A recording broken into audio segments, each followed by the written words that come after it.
Chico is about to go down, boy. Boom. Here we go. One time for your mind, two times for your soul. This is the prime debate. Big Dog Chico, Coach Hayes, Big Dog Chico. Somebody play our theme music. Okay.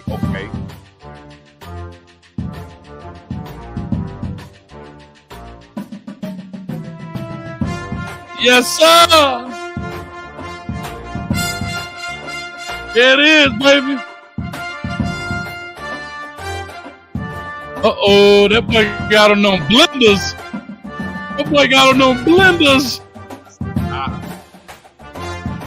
Them blenders coming to get you.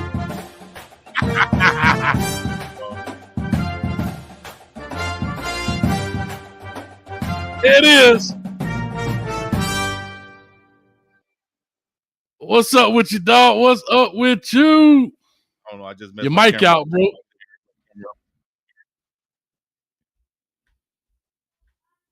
Can you hear me? Can we hear you, Coach Hayes? We here? I can hear you. I can hear you loud and clear, dog. What's up with you, boy? Oh man, just trying to get past this jet lag. Coming over from Tempe, Arizona for the game. Okay. So yeah, I'm just getting back to the middle of the ocean and the islands and feeling good, right? Well, not feeling so great, but trying to get back into that mood. You know what I mean? But good game, got the win, and that's all we can be, worried about right now is getting that dub. That's what we wanted and get. That's what we did. Hey, unfortunately, my Canes didn't take a knee, dog, and that's a whole nother conversation for another day. All right. Hey, dog, that's gonna be a Cane debate. But anyhow, man, how long a flight is it, man, from Arizona to Hawaii? That's a good 6-hour flight, direct. So I could deal with the direct flights. It's just to get, to the mainland from here. Over the ocean is 4 hours. So everything from there, you got to count 4 hours, and then wherever else you're going. So if you're going to San Diego, LA, that's not too bad. 4.5, 4 hours, 4:15 or whatever. But anywhere else it's gonna be taxing. So, bro, yeah. It took me 4 hours to get from Orlando to Colorado, bro. Hey, I'm good. Now listen, I flew straight, bro. I flew straight to Dubai. I tell people, don't ever do that. Stop. That was about 16 hours, ain't it? Straight, cuz I stood up for 3 hours on the plane straight. Oh, no, I couldn't take it. I could feel you. I think mine was 16 from here to I think I went from here to Baltimore to Munich, Germany, and that was like 16 hours. Could have been longer, I don't know, but I'm sure it was at least 16. Bro, I'm about to go knock on the pilot though, man. Let me fly this thing, man. I don't flew a couple Microsoft games. Let me get this thing, dog. Like y'all going too slow, don't it? I'm trying to tell you, boy. But anyway, let's push on here, man, real quick, man. This is the prime debate. We here, man. We got Big Dog Chico. You got Coach Hayes. We are dual streaming this. So if you're on Chico's page, you can leave a comment. We'll throw it up there. Not cash out, but super chat. Vice versa. Same thing on this side. We'll throw it up. We'll make sure we give you the love for it. But we'll open up the phone lines. As you know, the format, we're going to recap, right, the Arizona State, and then fast forward to Stanford and get this deal in. So, again, let me quick shout out. We can do a little roll call right here. We got Palm Tree over there on Chico's side. Said, let's go. Lucius Tate in the building said, what's up, Coach Hayes? Old School said that he would check in with you tomorrow and pay that 50-piece via Cash App. Old School owe you again this week? No, he done owe me since the bet was they were going 11-1. The bet was 11. Bruh, I'm starting to charge interest, dog. You got to pay a late fee, cuz. You know what I'm saying? Yeah, it is what it is. They do it to your light bill. They do it to your credit card. They do it to your car payment. They do it to your mortgage payment. You're right, Old School. Tell them tighten up. Oh, now LNV and Big Dog G and everybody out there, man. D'Angelo, Jamal, what's happening, D-Wiz? Flyboy Brass in the building. Vanessa Jones, Carpet Tech. DJ Gemini 504, Sway C after the game, James, and everybody else, man. Brian, what up with you? Let's get it. We got so many here, man. Plenty of people. Gemini, everybody in there. It's like the award show, man. we apologize if we miss anybody, but no, it's Right. all love in the building, man. And become a member on both pages. Chico got a membership. I have a membership. You'll see the people in green up there, and you definitely can make it happen. So appreciate it. Let's jump right into this deal, man. We got a lot to talk about and a little bit of time to do it. So, Arizona State, you were at the game, man. Real quick, what was the vibe like? The vibe was hot. It was 101 plus degree, but the people, the locals, was like, "Man, this is a great day. This feel good. This is this is good weather." I'm like, "Man, I'm going back to the hotel." So, I stayed there for a quick little minute. Then I dipped out, went back to the hotel, and I called the game from my hotel, which was nearby, and then went back. I was out there for the pregame. Then You went didn't back go to to the the game. hotel. You didn't go to the game. No. I was there for the pregame, and I was like, "Hey, this 101 is not for your boy. I'm going back to call it in the hotel." So I went right back over there to the hotel, and I could see What? the game, and I could call the game, and I could do it just like that. So I realized, though, honestly, that the game wasn't going to be on national TV. And a lot of people would hit me up asking, would I be calling the game? Would I be showing the game? Because they couldn't find it. So I said, it's a better opportunity for me to go back and show the game, broadcast the game, commentate the game. And then rather than being at the game, like I've been at 1,000 other football games, played in them, coached in them, or whatever, So instead of getting that experience and just having fun, I decided to go back and broadcast it the way I did. And shoot, we got over 30,000 views on that thing, Good, man. and so on and so on. So, it was a good experience for your boy. Yeah, man. Yeah. Like I said, I did the pregame and tailgating. I did the post game or whatever. So, like, I don't think I missed anything.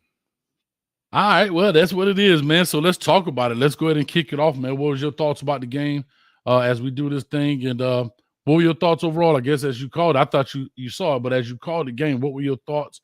I guess overall about the game within itself. Yeah, my thoughts were, Coach Prime wanted to come out and get going fast. That's what he really wanted to do. They kind of failed at that. They did get a score early, but overall, he didn't. That wasn't the performance that he wanted to see. I think game could have went a couple different ways. Had Shallow or a couple guys would have made some tackles, wrapped up, or either went for the big hit instead of wrapping up certain times. So that would have stopped them on third down, stopped the drive that they had that they ended up scoring on later on in the game or later on in that drive. So could have been a different ball game, but just some mistakes on our end. Arizona State played tough, but you got to give Coach Prime and his staff credit for putting together a team this fast and then being able to go into Arizona State. No, seriously, to being able to go into Arizona State and TCU to get wins after a 1-11 season. So, my hat's off to these guys, man. What you got to say about this, Coach? Hey, he don't like that right there. What you got to say, man? I ain't got to say nothing. You actually follow my same sentiment that this is an excellent job by Coach Prime, right? This is an excellent job. Please, man, get it off your chest and say what you believe, dog. Now you doing it. No. I agree. This is what I've always been saying. This is an excellent job. Now, when people go back and start saying, "Oh, this is the 111 team," well, when I said that, well, it's not the same 111 team. So again, right? So when people now try to make that comparison, not saying you in general, but just talking here, when people say, "Oh, it's a 111 team," preseason was, well, this ain't the same team. You can't say they 1-11, and now the narrative is they were a 1-11 team, even to the big time talking heads on network television. Former 1-11 team. All right, good at it. Brought in his own squad, created a whole nother team. I agree. From scratch now, and went out here and competed with a team, Arizona State. Beat Arizona State and TCU. Come on, man. Nebraska and Colorado State, not to even mention. But to do that, to get 4 wins this early in the season, go 4-2, 4 out of 6 games, no matter who they're playing against. Come on, man. I agree with you, though. Listen, believe it or not, just because I smile, I'm smiling because I agree. I'm smiling because these are the things we talked about. But a lot of people had them running over Arizona State. I'm just being honest. A lot of people at the beginning of the season, Arizona, because they just people out just based off of the name, you know what I mean, and the past. But you got to realize these guys, just like Arizona, I'm watching right now, they got a good football team. You got good players out there on both sides of the ball, and to go out there and beat them, that's showing something from your team, your recruitment, and everything. That's actually really showing something to go in their house and get a win versus Arizona State. Good coach, young team, and so on. So, And I agree with that. That's what I'm saying. To go into Arizona when people think, oh, the Pac-12 don't play defense. Well, there was a lot of defense being played out there this weekend. I mean, look at the score, 27-24. Exactly. Way less than either one of us predicted. I think we was like 42-38, something like that. So I think I said 42-30. Yeah, was my so we were original up prediction. there. So both those defenses came out and played and showed up a lot better than probably any of us expected. No, I knocked it down. I knocked it down. 34-24 is what I knocked it down to, because I said, because of the new rules, I did say we could go back and pull the footage, but I did say, and the reason I said 35, I said, you know what, they've been having some kicking woes, so that's why I took off that 1 point. But 35, they have, and again, right? Let's get into that. We might as well talk about kicking. Let's talk a little special teams, man. At the end of the game, this Mata. Mata comes through, does a great job, but unfortunately on kickoffs, I don't know why they continually kicking the ball until Coach Prime's pointing his presser. Like, he doesn't understand. Everybody else kicking out the back of the end zone. They're kicking at least out of bounds. The dudes are not even returning it. They're getting free yardage on that deal. What's up with the kicking game? Why can't these guys kick it out the back of the end zone, or at least inbound? Shouts out to Cristiano Palacio, the kicker, the kickoff specialist, is what they're labeling him as. But he's kicking the ball out of bounds right now. So something that they're going to have to find a way to correct. Bring in somebody else, let somebody else take over those duties. Because if you're constantly kicking the ball out of bounds, that's a detriment to your team. That's not helping them. That's hurting them, kicking the ball out of bounds. So they got to find the answer to that. It seems like each and every week, though, there's some type of question that needs to be answered on special teams. And I don't think that needs to be the MO of this team every week. You having to answer another question or fill another hole in the special teams department. So find a way to get it done, man. Somebody said, let's talk about taking a knee. Look, dog, you're 100% right. Y'all, listen, you can give me the smoke, because, hell, I'm smoking with y'all, boy. Y'all better go watch my post-game show about taking a knee. I told you. Listen, I don't know why they don't believe me, Chico. 10 years sober, dog. 10 years sober from fandom, dog. 10 years sober from Kane's fandom. This is my chip right here. I am not. That's what I was saying, years sober. 10 years sober from Kane's fandom, dog. I am a fan, not a fanatic. I want people to understand that. This is my. Listen, if you are a Canes fan, I know we're talking about Colorado, but if you are a Canes fan and you need somebody to talk to, just call me. I'll get you off the ledge, dog. I promise. I got a crisis hotline. It's called Triple C's, and that's not Carroll City Chiefs. It stands for Canes Crisis Center. Call, and I will get you off the ledge. I promise you. But anyway, let's push on. Let's talk about this deal. Anyway, so Mata comes in, right? Coach Prime says, I believe, and he kicks a 42 and a 43. I'm not sure which one it was to win it, but kicks it right down kicks it right down the gut to win it. Great job from that aspect of it, man. And my man hit the little, I don't know what that dance called, but he hit the little road like, boy, I'm on this thing right here. Talk to me, man. What was it like calling that part? Oh, it was exciting for me, man, because, exciting. I had just interviewed his parents, of course. A couple of days before that, they told me that the guy has ice in his veins. He doesn't let those things shake him. And they shared something interesting also. They said, you got to look back on it, that this guy's a 14, 15, 16-year-old kicked. He won 3 state top championships in high school, 2 as the lead kicker, right? And he kicked these field goals to win the championship games in front of about 5,000 people. Then he goes to Jackson State and plays in front of 60,000 screaming people, black folks at that, mostly. And he's making these kicks, right? Blocking out the pressure. Basically went 100%, not counting the ones he got blocked. Then he comes to Colorado, and just like I just saw an interview he did today, he said, man, it was just quiet. I blocked out everything.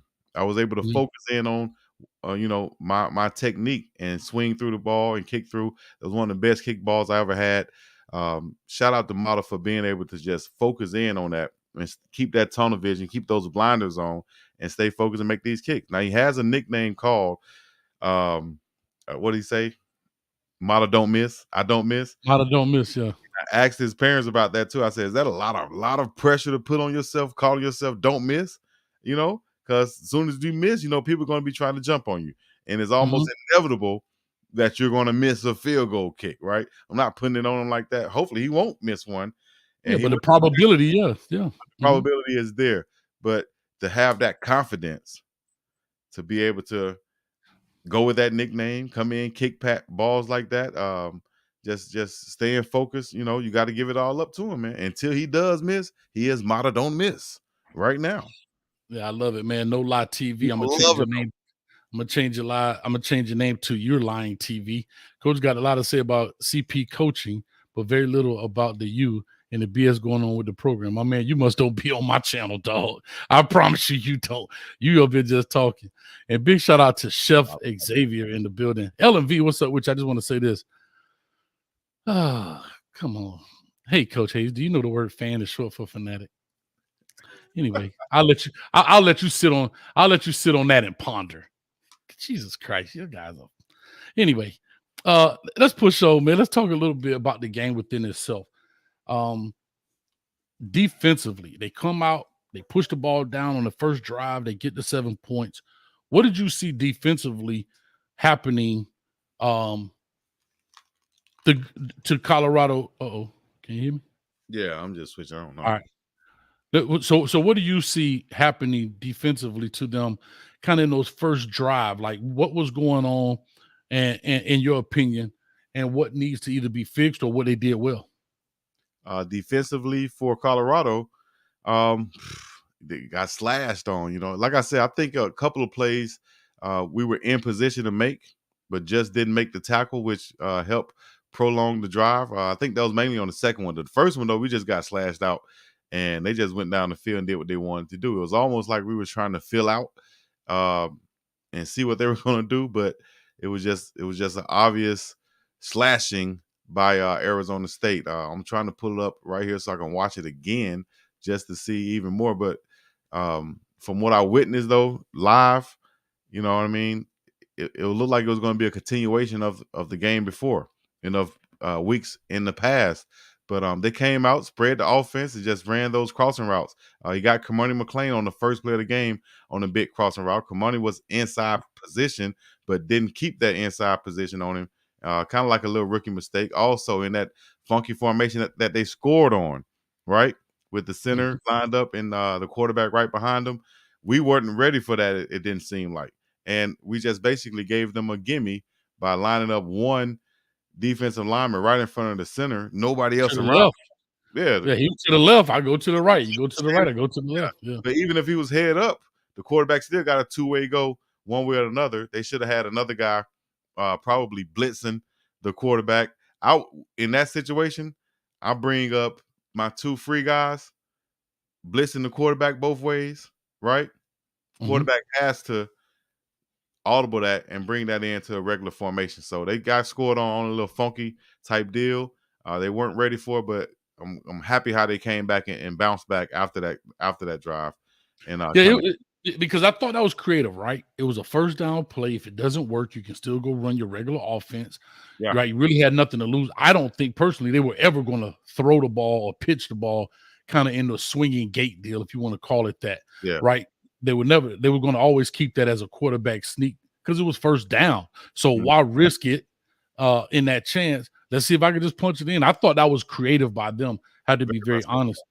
We talked about crossing routes, right? How they can hurt you. Of course, Kamani gave those up, and you know everybody else getting on his neck. But however, those deals are hard, and these are problems that continue to plague Colorado's defense. The crossing deals, and I told you these offensive coordinators are very creative and very innovative, finding ways to get guys open. Remember, an offensive playbook is infinite, bro. You can do it forever. Right. But let's go through and talk about some of those things. Because we could talk about offense as well, but Coach Prime in his press conference said that he's tired. He's tired of these things. He wants to get stuff fixed. And he talked about players fixing it. He talked about the coaches. Talked about being very direct.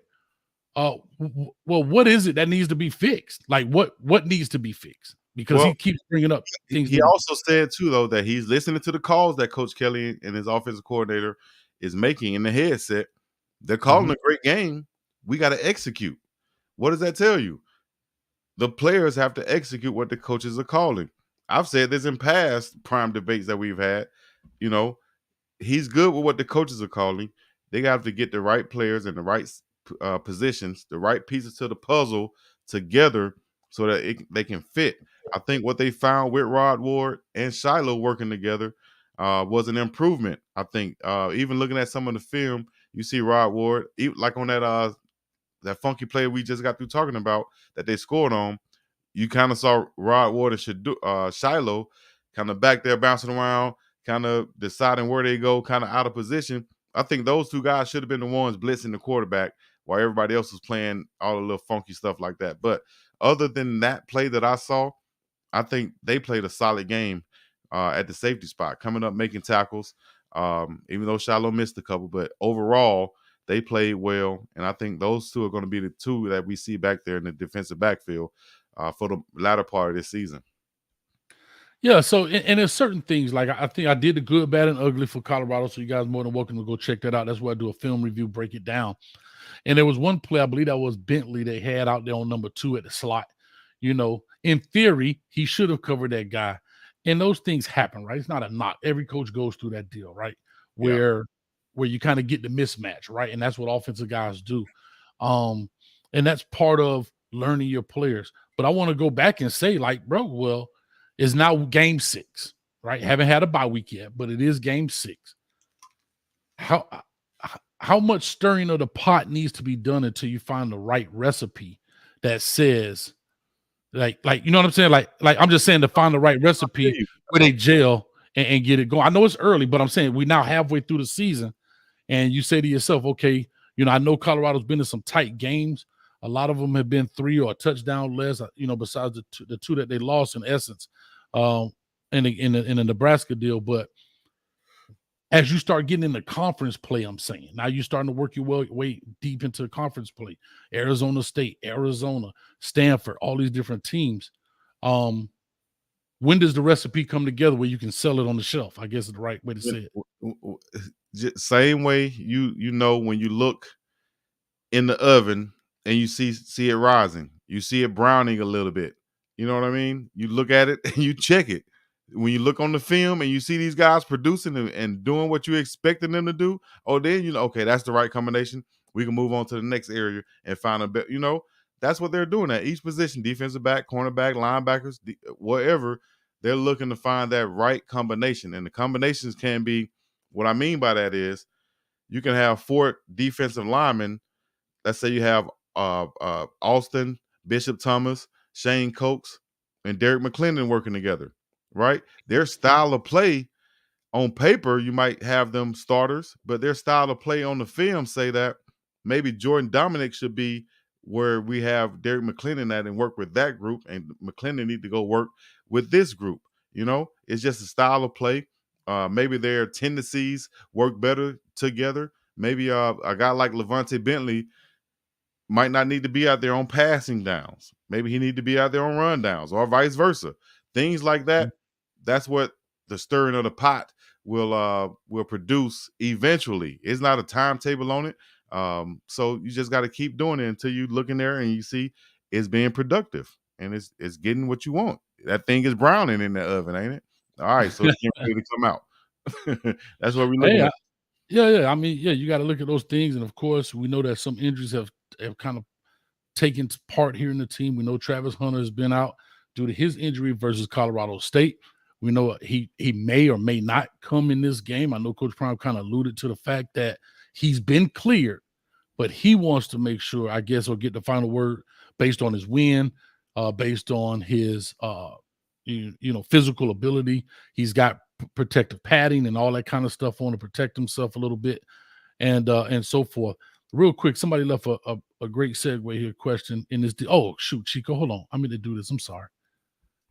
Here you go. You got a dono right there, so I'll let you go ahead and check that off. Now shouts out to East Coast Kev once again for the 5.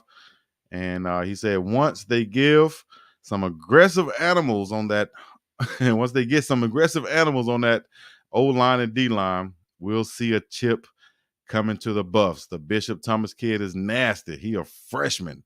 Yes, sir. Shouts out to Big Bishop. It was almost like Bishop heard me from the last game and he was listening to me on the sideline because I was talking the whole time saying, why is there a 300-pound defensive lineman on kickoff return, dog?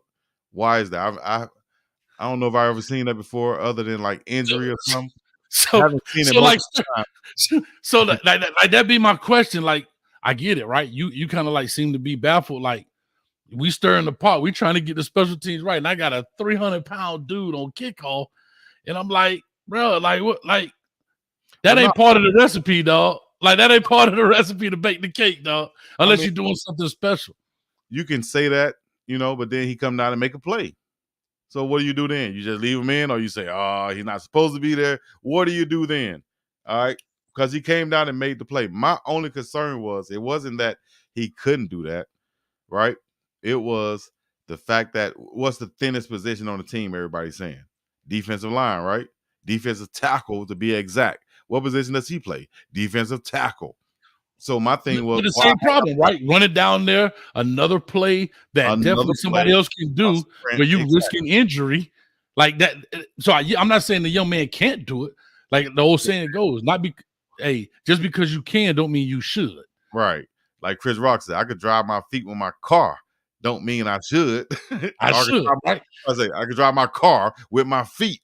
That don't mean I should, I mean, I should, right? So just because you can, don't mean you should. Exactly. And so when you think about and you go out there and you see these kind of things, just the average football person says, well, wait a minute. You know what I mean? Like, why? Yeah. Why?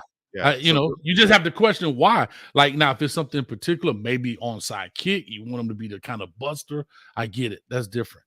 But 99% of the time, these balls are going through the end zone. Just like Coach Prime said, the ball going through the end zone, dog. So most of the time, these guys are not even having an opportunity to make a play.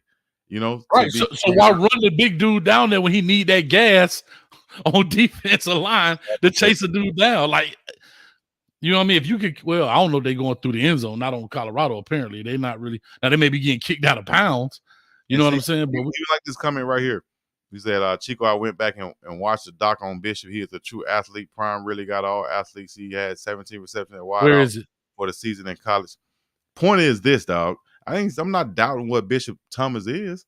I know he a dog. He went to St. Augustine out of New Orleans, right? I know he a dog. My former teammate coach down there. You know what I'm saying? I know Bishop a dog. I'm not doubting his abilities. I'm just saying you don't see that usually on any football team that you go check out. You don't see the defensive lineman running down the field, let alone on a team that is very thin, allegedly, at the defensive line position. That's all I'm saying. But that's just like saying, that's just like saying Shedeur Sanders plays safety. Let's put him out there. Why put him out there as safety when you got safety? It's not saying he can't play safety. It's not saying Shedeur won't be a dog at safety. But why? That's the only question. But I do want to go back to that question. Matter of fact, I'm going to let you read this dono here again from Lawrence RBE. Lawrence RBE for the Feezy. He got 5 on it. Had Miami QB over, let me see. Had Miami QB overrode Cristobal and took the knee. What would have happened? It looked to me Mata kick was close to being blocked. How to fix? That is a good observation because it was close to being blocked. I could talk about Mata's kick, and Coach Hayes can probably talk about Cristobal and what happened. I definitely was going to address that also. Mata's kick could have definitely been blocked. I wonder why we're still blocking up front the same way with that same technique. That's on them to decide and find out whether, here it is right here, coming up on my screen as I'm speaking, why they would even set up like this, because it shortens the end line of scrimmage, which puts the end guys in the predicament of, if there's, to decide whether they're going to block outside or in. So if there has you have an in rusher and an outside rusher, now that guy's going to have to make a decision. And a lot of times he's going to get either bulled over or leave a wide open gap for them to get through. which they almost got through on this play, and we could be talking about something totally different now, rather than Mata is the hero. We could be saying Mata kick got blocked, and we went into overtime and such and such, such and such. So, yeah, I'll say the same thing because I pointed out in the good, bad, and ugly. I will say this is kind of back to your point about Bishop Thomas, right? As important as the field goals are, you see the second and third team dudes out there. That would be a great time to put Bishop on a special teams if he needs to play it, right? Big body, stout guy, right? Yeah. But they're just getting Peter rolled over. They're just getting bowled over in that sense. But shout out to Mata for keeping his wits, keeping his eyes down, and just kicking the ball, kicking it through the upright, not worried about the protection. Because it's just what it is. I'd like to say this, piggyback off what you said, because looking back on this and they just getting Peter rolled, like I said, I've been in that position to where I'm blocking right there. And you're in a hard position to block someone real quick while they're coming and teeing off on you, basically. So the way that they have them set up, in my opinion, is even worse. That's why on every field goal attempt, you see guys, I see 1, 2, 3 guys on their bottom getting smashed back, right? Standing up. Usually, yeah, you probably see 1 or 2, one guy maybe, but this many guys every time is baffling to me. I think it's because of the way that they have them set up. They're just not in a good stance to where they can absorb and take on the hits that the defensive line is bringing them. So with them not able to do that, they're just getting bulled over. And I'll say this, it's all about technique, right? It's not even about position. You're already leg spread wide. I know some people are going to call this a pause moment, but just relax. There is a technique called face down, A up, right? Mm-hmm. What does that mean? So if I'm standing up and I expose my chest, remember my legs are already open. My base is wide. So now my chest is exposed. I can get pushed back. It's like a two-legged table, right? Never going to stand up. But if I go head down with that base, the guys can't run over me. That's just a basic technique. I'm not going to get too coachy about it, but that's a bad thing. Let me quickly go to Lawrence's part about had Miami's quarterback overrode Cristobal and took a knee. I'll say this. I think that's a very unfair narrative that's being pushed on Tyler Van Dyke. And it's not about Miami. This is any quarterback. The quarterback is in the moment. He's not counting 40 seconds off the clock and he's doing the math. He's not doing the specific math. You understand? Because what people have to understand, you're the quarterback. You look to the sideline. Because if that's the case, how many times do you see people check, and they look to the sideline to get the new play from the coach? The coach's job is to instruct him to take a knee. I think that's a very unfair Monday morning quarterback narrative to put that on any quarterback, let alone Tyler Van Dyke. If Shedeur was in this situation, I would be like, bro, that's unfair. This kid is in the moment, and you're trying to tell him to look at the play clock, look at the time clock, pull out some math. No, dog. You got people on the sideline with pens, markers. How about all of them dudes standing on the sideline with the shirt on? Why don't they do the math? I'm in here fighting. So I hear what y'all saying. I just think that's an unfair deal. But I want to go back to this piece as we make a quick segue because I thought they brought in a great question here. I've got to go back up a little bit. And it was talking about Shedeur in this part. And I want to go through that part. Trying to go back through this chat. Y'all got it rolling. Okay, here we go. Carolyn Howard, great question. Says, at Coach Hayes, Prime is tired of Shedeur getting hit in the long run, I guess, or the wrong. Hold on. I can read. Hold on. At Coach Hayes, suffering succotash. At Coach Hayes, Prime is tired of Shedeur getting hit in the wrong, the right, hit to the wrong area can end his football career. Okay, I guess I know what you're saying. I just want to make sure I know I can read. Basically, I think what you're saying, Carolyn Howard, is yes, he is tired of getting hit. And we know that Coach Prime, as one of the reporters asked in the press conference, Coach Prime responded and said, listen, to what a reporter asked and said, listen, he leads the league in passing, which is awesome, but he also leads in sacks. You can physically see him getting tired and worn down. I saw him take a shot. He took a couple of good shots in that game. I was like, yowzer. Like the one he threw and they ended up calling roughing the passer. I mean, that was a Chili's hit, a baby back rib shot, boy. And I'm just saying. And so when you take those kind of hits, and we know we're talking about 200, 300-pound bodies rolling over each other, it can be knock on wood, I'm just say a broken shoelace. I know y'all don't like to hear that, but because I don't want to put that omen on the guy. But we don't want to see that. And Coach Prime clearly, thank you for that question, Carolyn. And Coach Prime clearly expressed his concern for it, and he talked about how it had to get fixed. Let's just talk about the O-line right quick. I said O-line is just bad. All five of them. I'm just being very honest. As I look at it, all five of them are not very good. It's just, in my opinion, that's exactly what it is. And they have to find a way to fight through this. I thought they did a good job kind of moving the pocket. They had some better pass protection, but I think it's some very fundamental stuff missing there.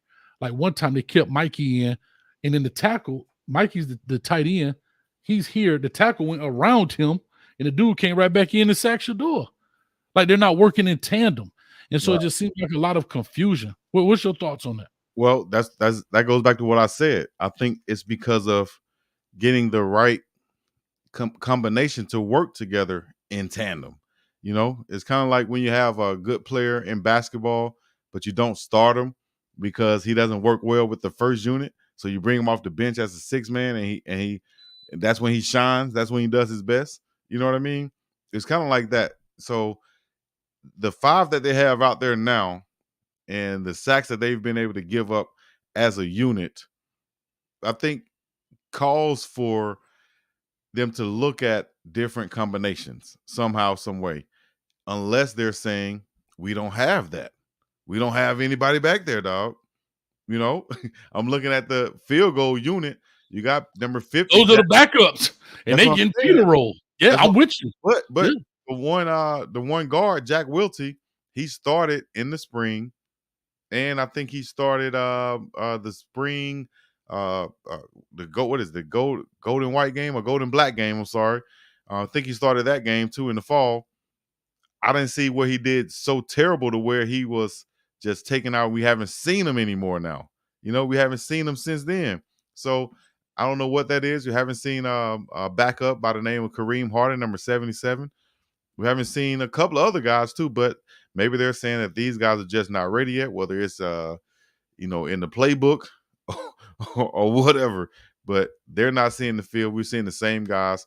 Tank at left tackle, Bailey at left guard, Van Manuel's at center, Landon Beebe at right guard, and Savion got hurt, so he brought in number 70, Reggie Young, last game. Not a great showing for them overall as a unit. Coach O'Boy got some work to do with them guys, and they got to find somebody who can maybe be a better communicator on that line. Maybe come in and be like a glue piece on that line. I don't know who that's going to be. So I'll say this, and I'm glad you brought that up, a communicator. First of all, I'll say I don't see Colorado's offensive line, the plays to be very intricate, right? You don't see a lot of pulling. You don't see a lot of stuff. It's probably pass protection, fan right, fan left. I mean, it's not very intricate. Most of it is really not, unless you get into that third, fourth level of some offenses. And I'm not saying that as a hit. I'm saying it's very rudimentary in that sense, meaning you don't see them doing a lot of things. I'm not saying they can't do those things. I think the O-line coach knows what he has.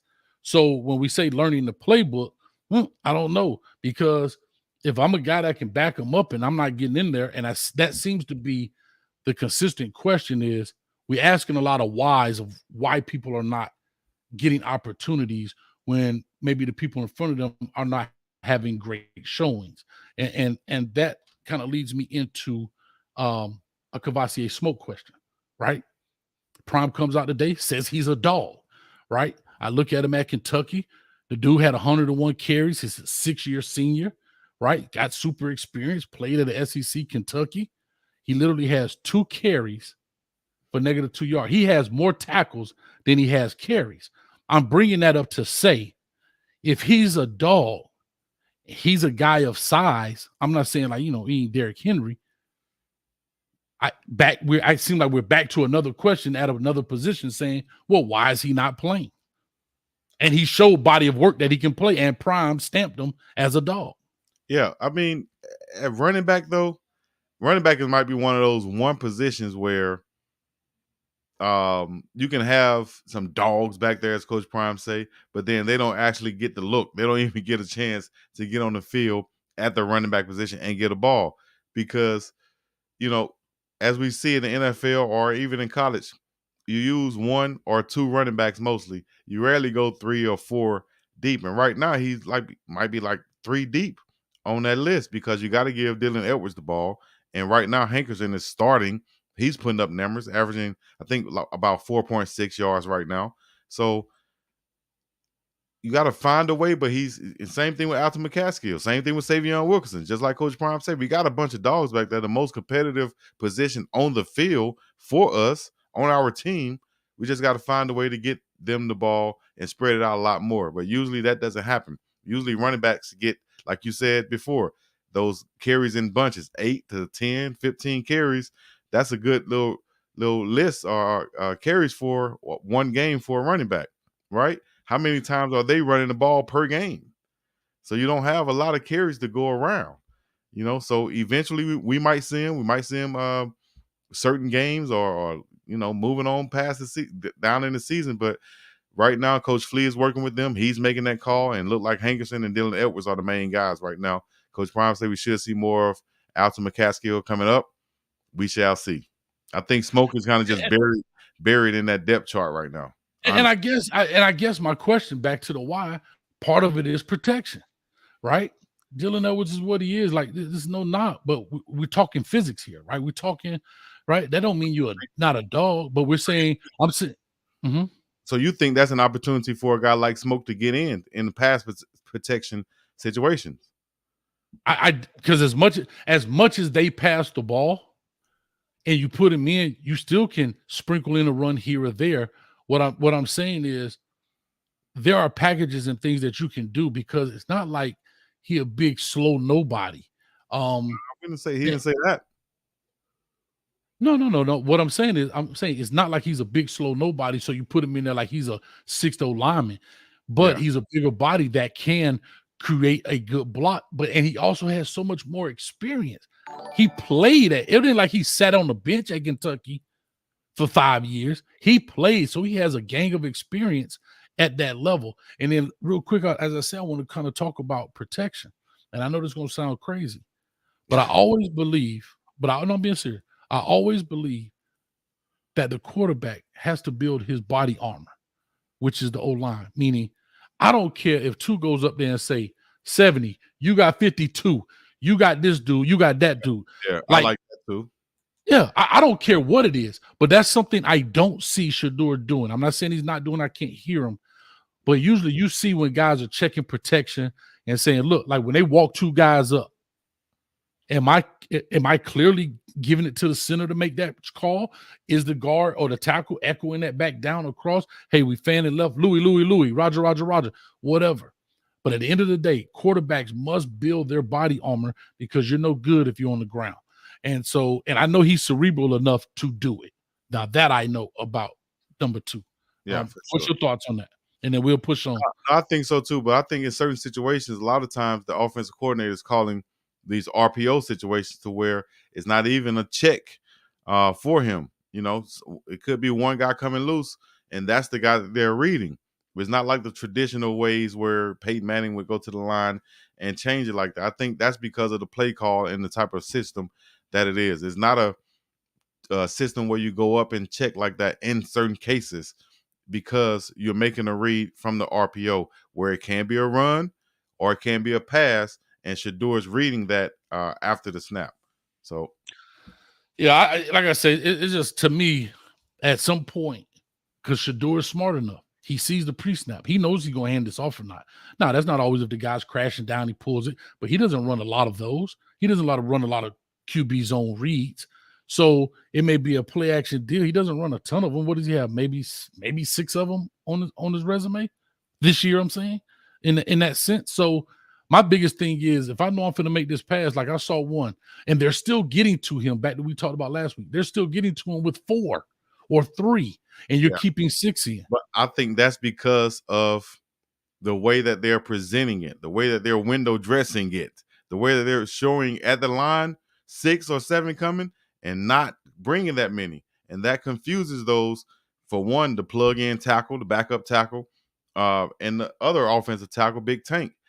They attack those guys seemingly, right, drop off, but then they attack the A gaps hard, which makes those offensive guards and Van Bam well have to make decisions now, because you probably made an outside call to whichever side and tackles are alerted right now, but then their guy doesn't even come.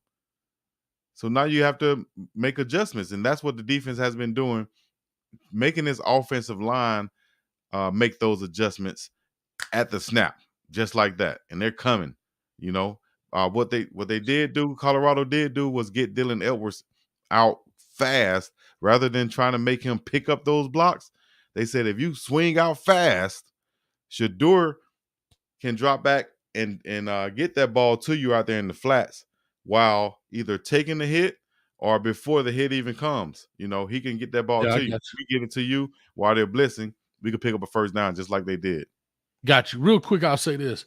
When they threw that pass to Dylan to the top of the screen to the left, and again, great matchup, great call for Dylan to get around.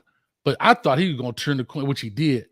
But Yeah. dang, boy, did you see that defensive end take off and go? Like, he ended up pushing him out of bounds. But I'm like, golly, bro. Like, no, what I'm saying is, come on, man.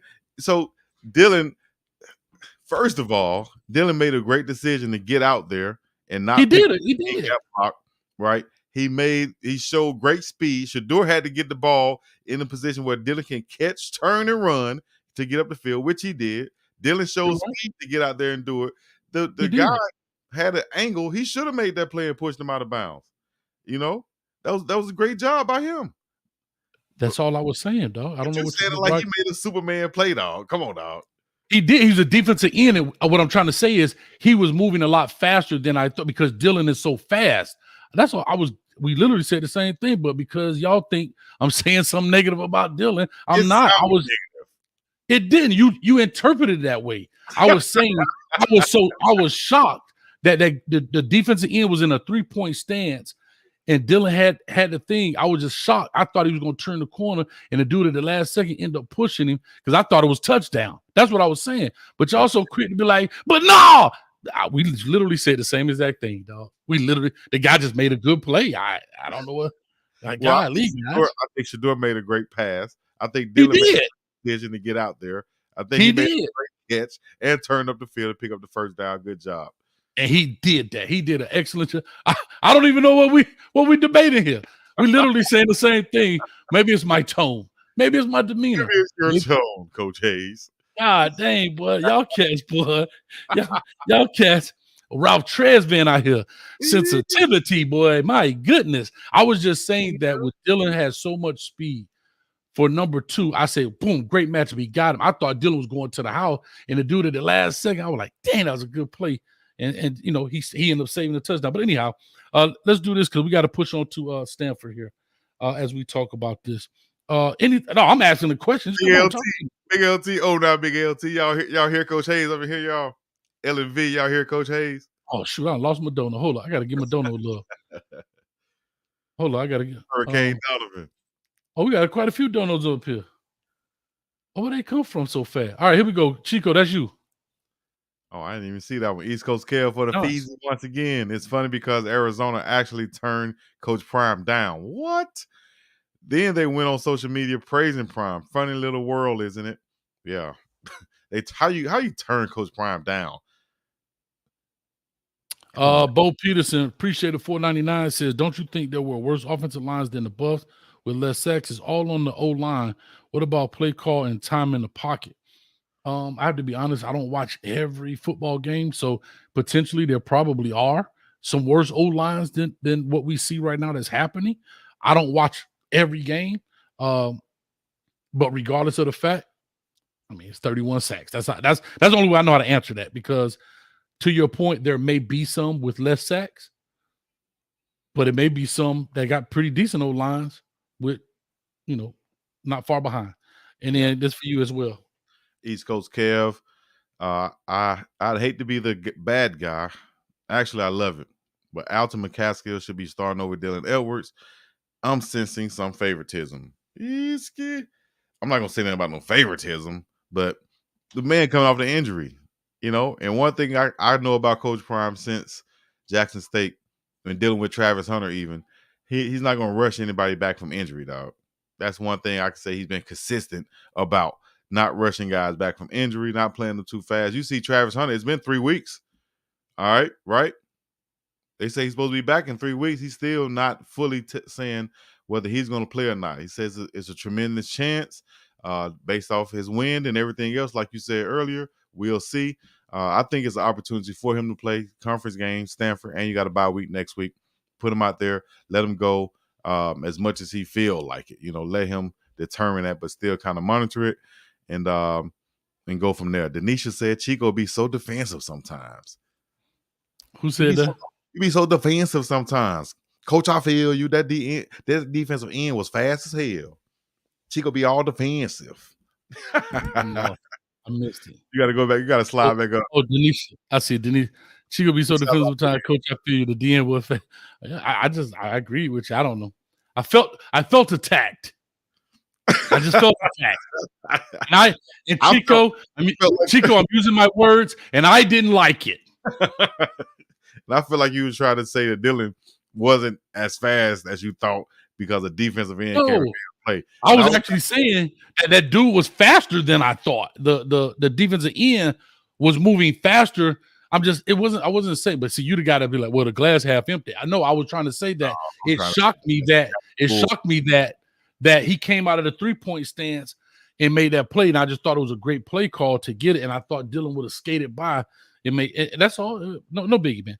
All right, let me add two things I want to ask. And like I say, bro, we could go back and forth. This is Chico and Hayes and Chico, right? Trevor Woods not playing. I should have followed up on that.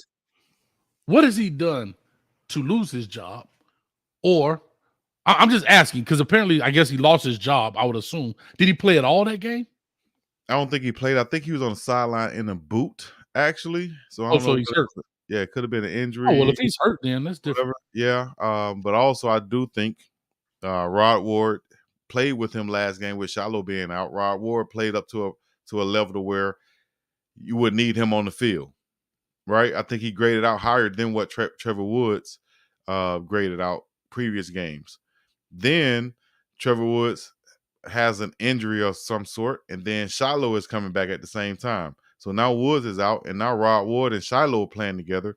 And that gel, man, those two just are dynamic coming up, making tackles and so on. Hey, Nicolina.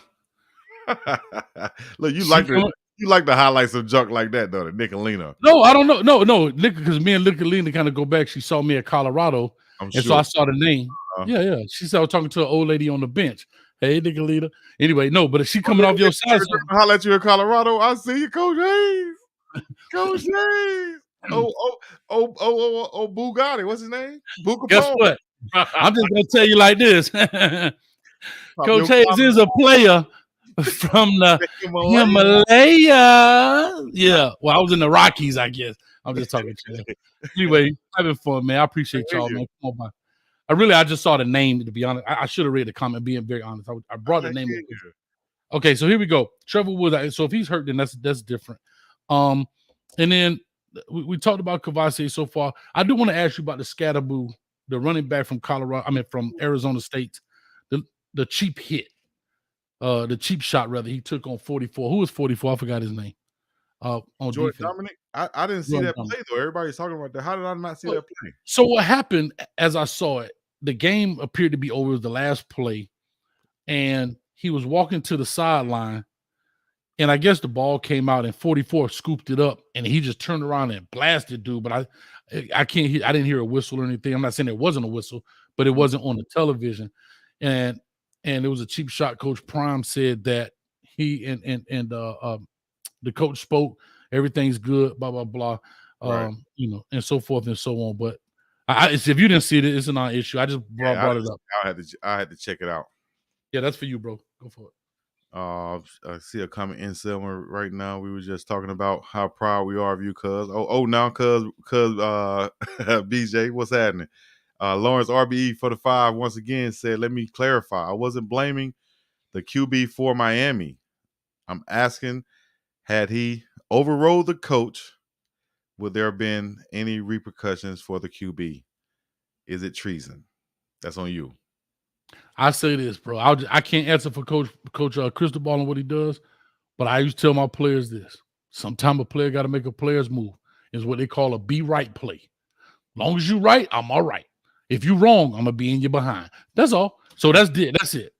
It's just called. Sometimes a player got to make a player's move, and it's called a be right play. Like you're not supposed to go underneath that block. If you go underneath it and you make the tackle, I'm not mad at you. Just be aware that you should be over the top. But if you feel like a player that day and you can make that play, I'm your number one fan. If you miss it, see you on Dog Squad. That's the best way I can answer that. So anyway, let's push on here a little bit. Any questions, Stanford? I'll let you drive the ship. I don't care. Let's go. All right, we're talking about, if we move forward, all right, we're talking about the Stanford game coming up. Of course, we got some injuries to deal with. We just talked about Trevor Woods, and we mentioned Travis Hunter possibly coming back. So I'll get to some of these comments. I see y'all tagging me in right now. But what is there to look for on the Colorado State side? Matter of fact, I'll put you on the Stanford side. I'll do the Colorado side. What is there to look for on the Stanford side if you're looking at this game and you say, okay, we're going into Colorado. Here's how we're going to beat them. What is your philosophy? What is your game plan as the Stanford head coach coming into this game, in your opinion? I've said this every week. The strongest suit from a defensive perspective, I'll talk Stanford's offense to Colorado's defense first. Bro, my first thing offensively is to use my offense to keep two off the football field as much as I can. Right. That's my first thing. How do I do that? By establishing a legitimate running attack, which is the weakest piece, in my opinion, of Colorado. I'm not playing with them 4 dudes in the back, especially if you bring 12 back. If you bring 12 back, why? Like, why play? Back to that question. I'm not saying you can't throw the ball at any point in the game, but what I'm saying is my primary focus is right now passes, get their passes, manipulate the defense some form of fashion, and I'm going to try to attack off tackle, and I want to see if you guys can make it happen. And again, I'll go back to Arizona State. I know Scatterboo was banged up, the number 4. He was banged up a little bit and so forth, and maybe that's why they went 5 wide a lot. I was kind of shocked. But if I have to beat Colorado, my first priority is use my offense to keep 2 on the sideline as long as I can, as often as I can. Second is create a run game to now milk this clock, use this new rule to my advantage. That's what I do offensively. Now I'll flip it defensively. If I'm on the defense, guess what? I got to get 2 on his back. I say the same thing. I think the formula hasn't changed, and I think that people shy away from it because they get caught up in their playbook. If you got to Shedeur Sanders 5 times, and I have to say this: not one time did Shedeur hold that ball. He got sacked. It wasn't a holding the ball too long. Them dudes was do right up on you. When he tried to escape, my man folded back inside. And Shedeur has shown a little bit in his game, the more getting out the pocket, running the deal down there when it breaks down, But those are my 2 keys to the game, is that I am coming in all different facets. And to your point, if I see that the O-line is confused, I'm not reinventing the wheel. I'm going to continue to confuse them. I'm bringing guys off the corner. It's not about Shedeur. I think he's cerebral enough to see that. It's about these 5 in front of him. Can I get to him before he can make that decision, or before those guys can get to that situation? And try to win first down on defense. Meaning, if I'm on defense, make sure that they're in second and 9 or more. I like that. What do you think about the running quarterback for Stanford? Will he be playing? And is that going to present a different type of, another wrinkle for that Colorado defense to try to stop? Definitely. Bro, it's hard to get running quarterbacks, right? And they play a lot of man, right? So now once your guys, if 12 and 1 are chasing dudes down the field, right? I can easily pick up 5, 6, 7 yards. I can zone read this thing to death. Let's see how disciplined your guys are in the box, knowing that the 4 on the back end are the strongest suit of your team. I've never seen anybody attack the strength of something. You always attack the weakness of something. Right. That's like the art of war 101, right?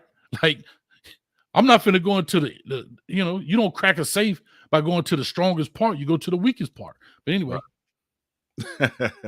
Just Exactly. So on Colorado end, I see them trying to put together a perfect game. I know Stanford's going to be tough to do that against.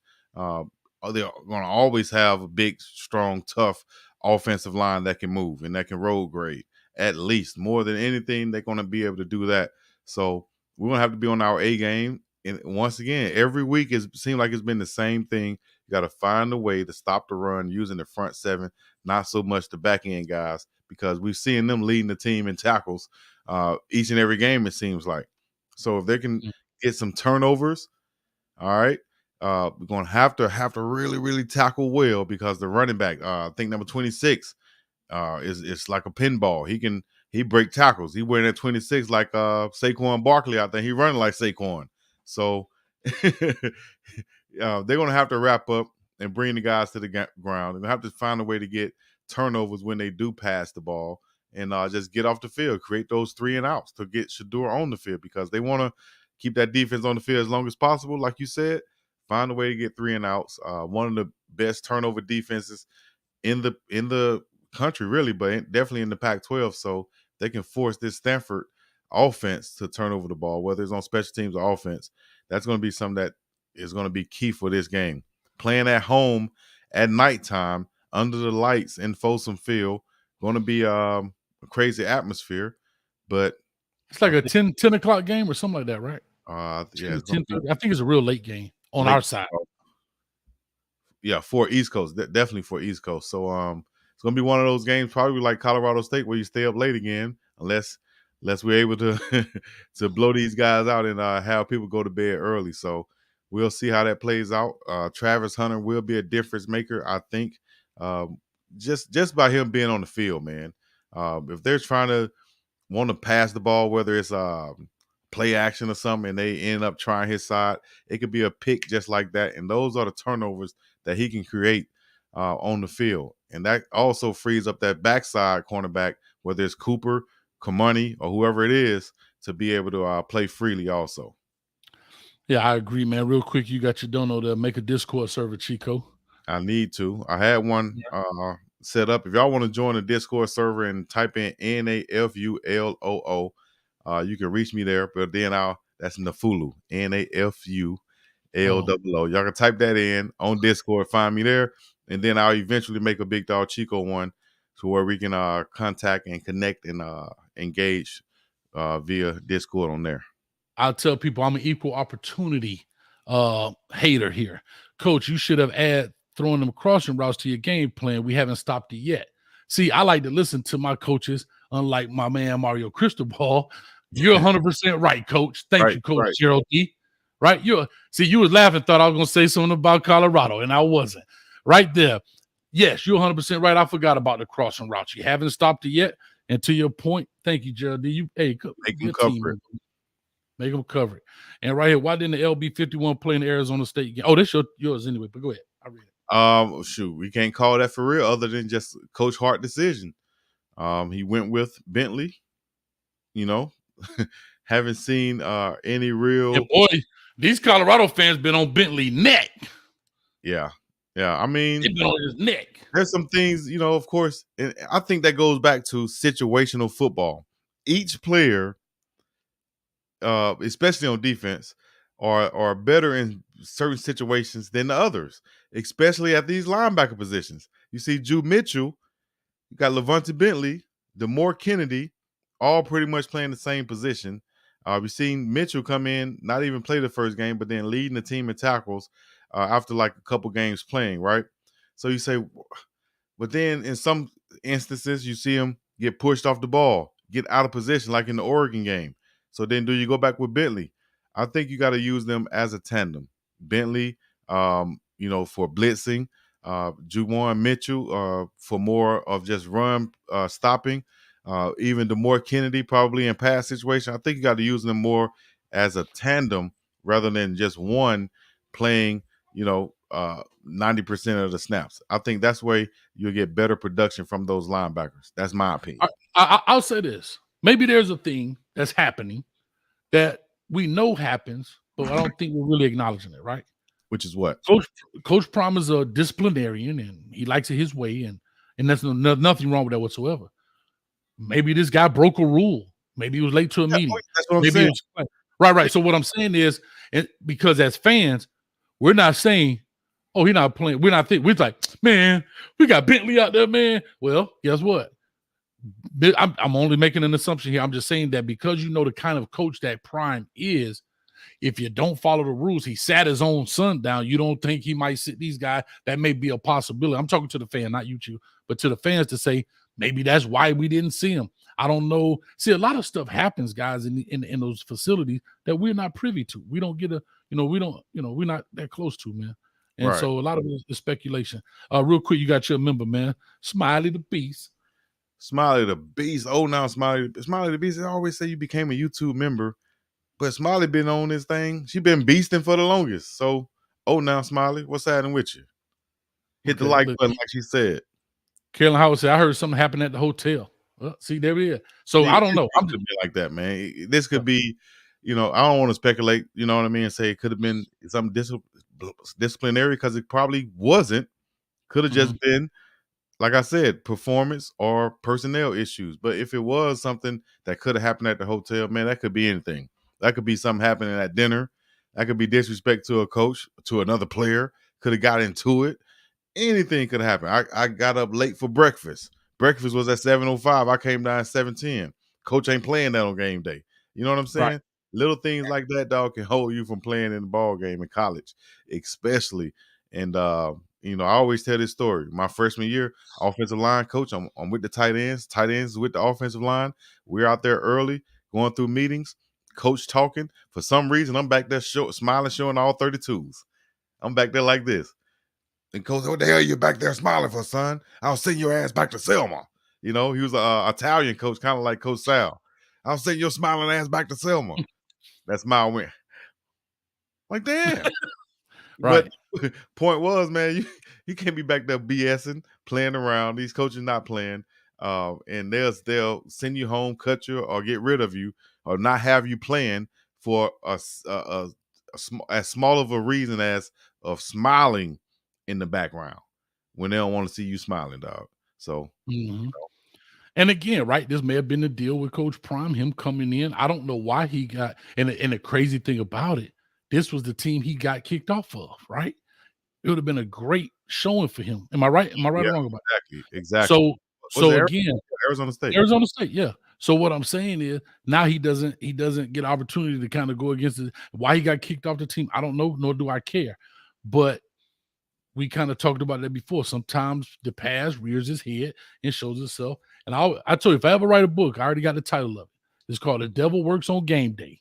I already know that. I already got the title of it. The Devil Works on Game Day. Because you can get through anything else in the world, but on game day, all of the little stuff is nitpicky. But anyway, let me go through this piece, or you go through Stanford. Oh, now East once again, though, for the 5 say I would like to. Oh, I missed him. I would just let Travis Hunter play defense and slowly ease him back into offense to avoid injury again. Your thoughts, please. That's pretty much my thoughts exactly. I'll let him play defense mostly. Come back on offense. Just if I wouldn't even say if we need him, just keep the offense going like it's going right now. Do our best. Kind of try to get a rhythm. Keep Trav on defense.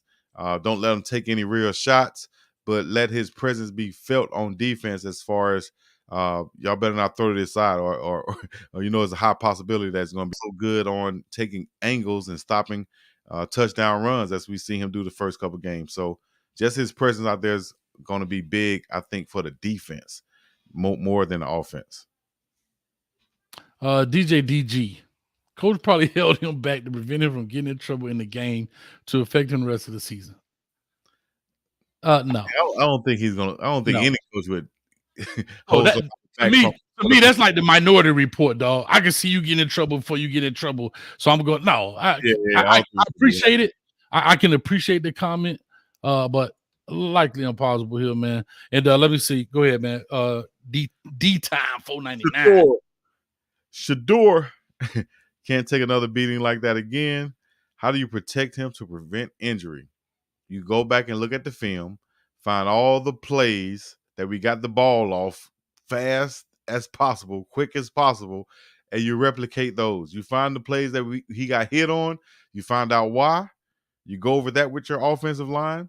You say this is why he shouldn't have gotten hit, and you find a way to block that thing, get that corrected. I've seen that happen millions of times, man, where the offensive line are strategizing after the game, watching the film and the blitzes and saying, we can't let this happen next week because this is a copycat league. Football is a copycat game. The offensive coordinator is going to see what happened from the last game. They're going to try to replicate it. That's why I think Arizona came with those blitzes, because they saw Oregon do it. You feel me? So you're supposed to. Yeah. You can't reinvent the wheel. Real quick, 49er Tony says that Coach Hayes, if you ever write a book, it should be called 101 Ways to Hate on Dion, or Stories About Mia Pinsodic. How about this? Oh, yes. How about that? Matter of fact, when I get the book, you can write the forward. How about that? You can write the forward. You just slapped him twice. Yeah. Shannon Logue. What is that? Chrysalis Fitness and Transformation, $5. Thoughts about inside linebacker 58 Noah Young. He's got experience with UT Vols and Utah State. Have you seen Noah Young?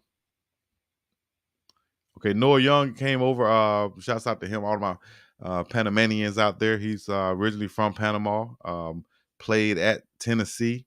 I guess he played at Utah State too. I don't remember that one being on the list, but I did do a quick interview with him, and he spoke about coming over, playing for Coach Prime. This is his last year of eligibility. Kind of a undersized inside linebacker. Right now, it's been more playing on a scout team and giving them a look, and some special teams in the home games. But I don't think he's going to be able to. Let me rephrase that, because I don't want to say I don't think he'll be able to. I think he is. He has a ways to climb and some guys to get past to be able to get onto the field. Meaning a guy like Drew Mitchell, DeMore Kennedy, and even Morgan Pearson. Also Ham and Bentley. So a lot of guys in front of him. And like I said, I think right now he's playing more special teams and just giving the team a look. But good physical player. You saw Michael Irvin even comment on him on Undisputed, talking about how hard he goes in practice and such. So gotcha. Real quick, I want to say this. If anybody on your side is a moderator, can y'all please block the little funny chats, because those will get both of our channels banned. So, and I don't need one of those. And I'm surprised that it's coming through, because I got a lot of complaints about my I'm telling you, I got a lot of complaints about my moderators being too sensitive. So I'm surprised you guys get maybe my moderators. Appreciate it. Moderators. No, they got it. Okay. All right, and then they'll come in. Those I don't, Anyway, that's neither here nor there. Anything else about Stanford in regards, before we kind of break this down? I'm gonna open up the phone line, start piling on in. But that boy V12 already up in here. I just turned on the program, boy. He ready. Call on in 862-799-9956 as we kind of talk about the rest of Stanford. We're only going to take your question. Please just pose your question, and we're going to hang up like the radio. I know we kind of were lenient the first couple shows, but we got to hold our foot down because it piles in. It won't be able to get through everybody.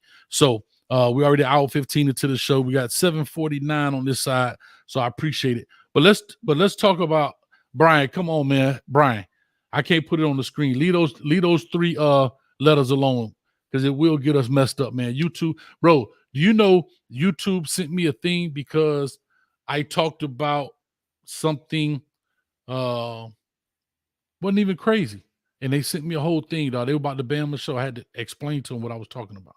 So, guys, I know y'all like try to be funny, but Brian, nah, you come to your job, take a kernel off your corn, so leave me alone. Anyway, I'm just messing with you, man, but I get it, but ease up, Red Ron. Anyway, so Stanford, talk to us a little bit about it, because I want you to answer what I answered from Stanford side. Talk to us about Colorado side. You mean about winning the game? How do you start fast? Like, that's been an issue. Colorado, Colorado has an issue starting fast. I'm coming out, like I said. In my opinion, I'm using those wide sets, and I'm attacking. And I said this from the point. My philosophy hasn't changed. Mm-hmm. When I go wide, I'm attacking those inside guys. I'm using my slot guys as crossers, as option routes, and as seam routes for the most part. You're gonna have to stop them on that with your inside, with your linebackers and with your safeties. Stop my guys right there. When I want to run the ball, I can stay wide, or I can come in tighter and run a lot of more type plays that we saw Xavier Weaver score on, misdirection type plays, things to where you might not expect this type of offense to run, misdirection. And when I want to go RPO, I can do that also. But you got options of what you can do to where you protect Shedeur Sanders, protect the ball, be safe with it, uh, attack the defense in their most vulnerable areas, which is up the middle of the field, and trying to guard Jimmy Horn Jr. and those slot guys. That's what I'm saying. That's how I think they can come out and start fast on offense, on defense, find a way to come out with the attitude of, we're not going to let them run the ball. You feel what I'm saying? Give them a shot at Jen, they would start fast then. Maybe so, But that's what I think they're going to have to do. Offense, just going to have to hone in on what they do well and take advantage of that. All right, then defensively, how do you see it? How do they stop the big back? How do they stop the running quarterback, knowing that they play a gang of man? Do they change their offense and go a lot of zones so they keep their eyes forward? How does that work? Well, on defense, with Travis Hunter coming back, that's going to give them the opportunity to be more flexible, to have Travis Hunter play and stay in man on his side, but everybody else can play a zone where their eyes are forward, like you said, and kind of focus in on that run. You have to stop the run. Another thing I've seen was the defensive line will have to start shifting to the strong side a lot more now. I've seen them being outflanked a lot in the games, and the run will go right there to where they're outflanked at, and they'll pick up big runs. It's like they don't realize that you have two tight ends over here, so you might want to slide to that side because that's not a strong side now, right? So, and then you'll see the offense just run right behind that. So I think a lot more adjustments by the defensive line and the linebackers, whether it's recognizing it or not, and also instinctive plays from those linebackers, meaning just like on the third down we saw converted by Scatterboo right up the middle versus Colorado in the Arizona State game. I think that if Bentley would have just, like you said, you got to take the chain off the dog sometimes, let them loose. If he has the ability to just shoot those gaps on runs like that and make those plays behind the line of scrimmage instead of trying to catch the running back, you got to go hit him in the mouth sometimes. And you got to take those chances to make the plays on the other side of the line of scrimmage. That's what I think they need to do on defense now, play a lot more loose, a lot more aggressive, and a lot more with an attitude of, we're going to not let them beat us in the run game. Try something else. Yeah, so here's what I'll say, because I don't want to be just the guy talking about Stanford, even though I got on my red shirt because I was doing some recording. You knew what you was doing, dog. You knew what you was doing. You knew what you was doing. I didn't make a mistake and wear a black shirt or this shirt. You knew what you was doing, dog. Hold on, dog. You just did a wardrobe. Did you just do a wardrobe change in the middle of our show? You had a black t-shirt on. You didn't even catch that. See what I'm saying? Y'all spam the comments right now. Put in red shirt or something for Coach Hayes. Let him know that he meant to wear that red shirt on purpose. He knew what we was doing. This is a prime debate show, and he coming here with all red on, flaming like he from Rosecrans, Bumpton somewhere. You know what I mean? Throwing up the bees. Unless you're a Kappa, shout out to the KSI. I'm feeling attacked, Chico. I'm feeling verbally attacked. He knew what he was doing, y'all, in his red tee. Like he the franchise boys. Feeling attacked. But anyway, I will say this. Let me talk Colorado, and then we're going to open up the phone lines here, and we'll do prediction. If I'm Colorado, there's two things I'm looking at. I thought they did extremely well with gap scheme plays, pulling guys, traps, so forth. And they got away from it last week. Yeah, you're right. You're right. The reason that's important, because now these guys, can I just say this? I think Colorado's biggest issue with the offensive line, they're not strong. Because they're not strong, I can't just line up in front of Chico and just power you. Right. I have to deceive you. I have to down block you, come around. I got to wham block you. I have to pin and pull you. I have to use all these different techniques in order to maximize my strength, right? If I got to line up right in front of you like a sled, I'm not going to win. I'm losing this battle probably 75 to 80% of the time. But when they did the pulling and they did the guys coming around the corner, they were a lot more effective in the run game, in my opinion. And you saw that big when they played USC.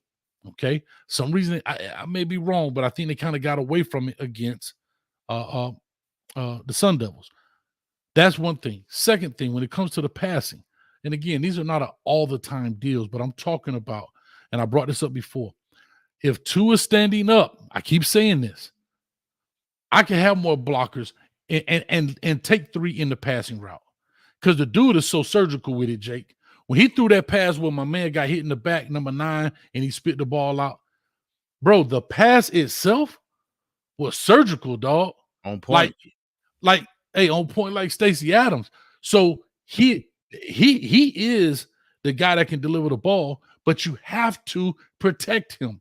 It's not, and I heard Coach Prime say, well, if I bring more blockers, I don't have enough guys out there. I think that those skill guys are skilled enough to find open spots, how to get open, so forth and so on. And here's the beauty of it. The more blockers you have, the more running lanes you have to escape if it does break down. And that's huge. And that's huge right there. That's from the offensive side. Mm-hmm. Yeah, I think with what you said right there with having those lanes to run, with the max protection, that could be possible also. But I think what Coach Prime and offensive coach is seeing is probably the same thing I'm seeing is we have enough guys to make the protection, but we're just not doing it. Yeah, but that's the point. And you're saying you don't think they're strong enough. You just don't think they're good enough. They're not good enough. It's proven. It's proven week in and week out. No, I think it's just the opposite. It's just like you're saying the glass is halfway empty, but it's halfway full. You're saying they're not strong enough, and it's been proven.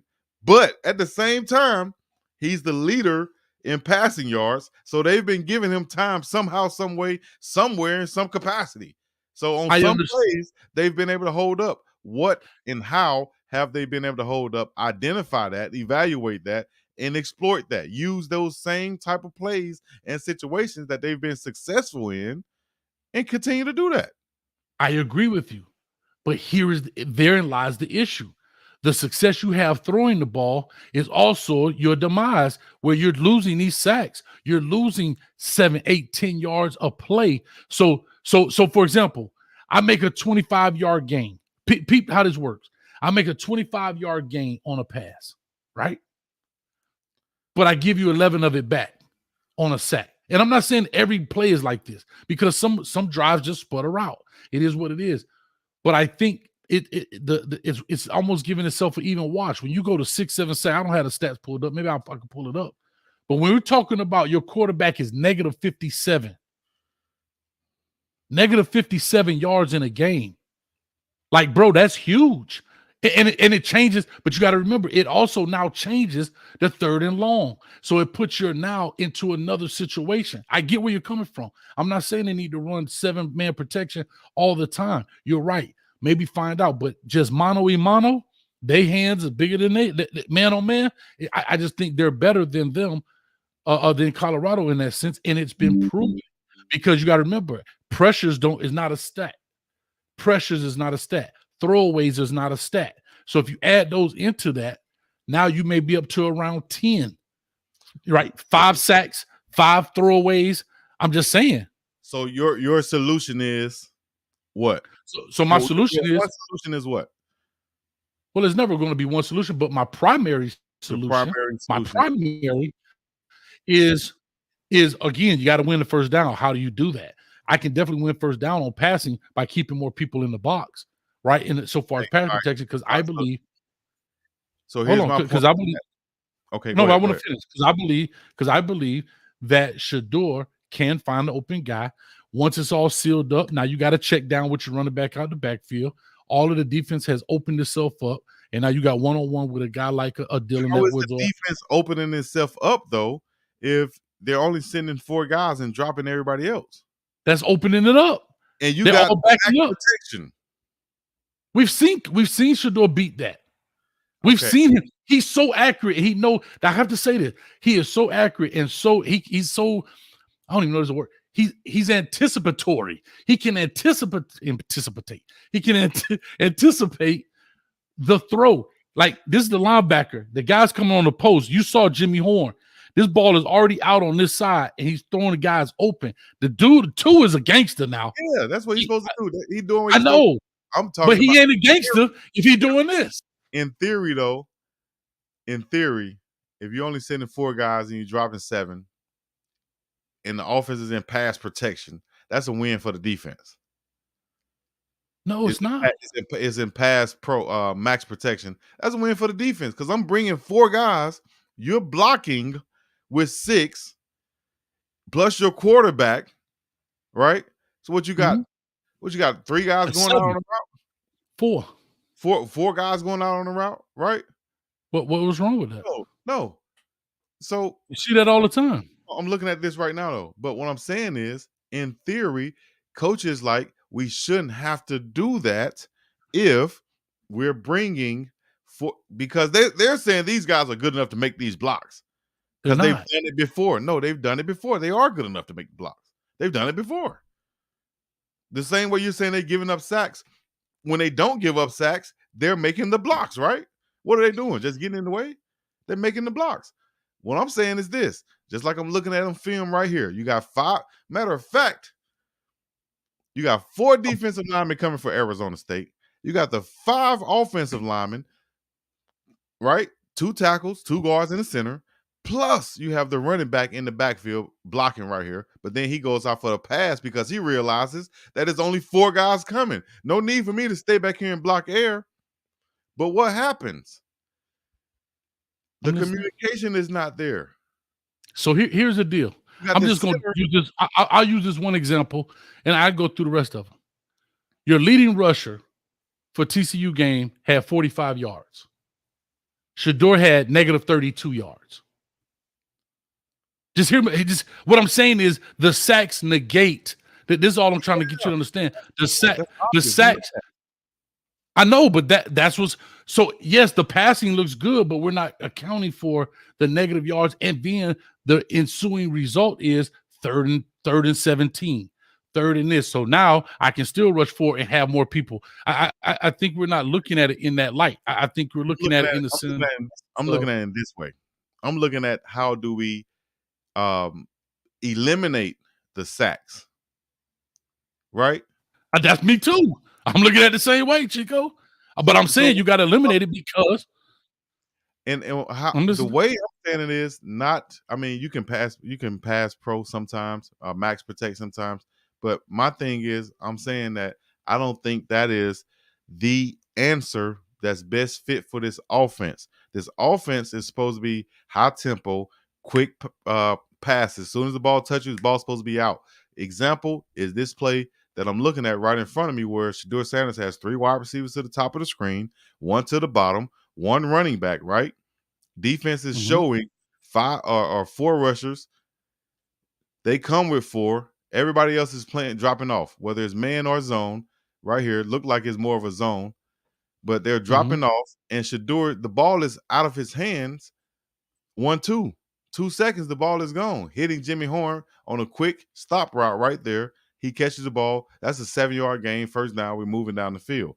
That's how quick this offense is supposed to be moving in theory. I get it. But what happens but that's the difference between theory and reality, Chico. Okay, so theory in reality, what? Hold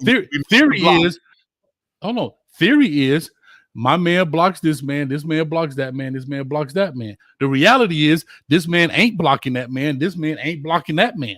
So how do I help him? I'm just calling it what it is. Bro, I'm literally calling it what I help him by not changing up my standard, because my standard is the standard. Okay. I help him by taking into the film room and saying, dog, you got to watch more film. Come on, Chico. You don't think they did that for 6 weeks? For 6 weeks. And that means that this coaching staff don't know what they're doing. They take them in the film room. They've been doing it for 6 weeks. They have 4 sacks, 7 sacks, 4 sacks, 7 sacks, 5 sacks. Every week is different. Every week is a different film. We're talking about they've had 4 sacks, 7 sacks, 4 sacks, 7 sacks, 5 sacks. Okay. How many times? How much film room you gonna take them? How many times have they passed the ball in those games? How many completions have they had? So that means that they've kept him upright at some point to get those completions and touchdowns and points. What I'm saying is, Right. give the I guys can't. credit for doing their job, and then No, I got you. You're right, but I can't. let's correct the times where we're getting him hit. Right? We got to keep like if I'm Shador, the best thing I can do is speak positiveness into my squad right now. Yeah, hold them accountable, but you got to speak. You can't be downing them right now. You got to tell them, hey man, we got to get more I'm in not this. downing them. I'm helping them. I'm talking I'm about as a helping them. quarterback.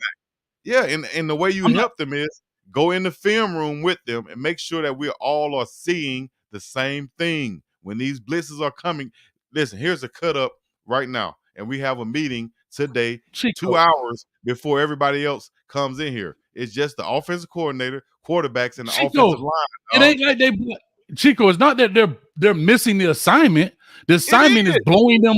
The assignment is blowing them up. The dude is dog walking 69. He in here, he here doing the matrix up in this joint. It has nothing to do with like, bro. It's more of them missing the assignments rather than just getting butt whooped.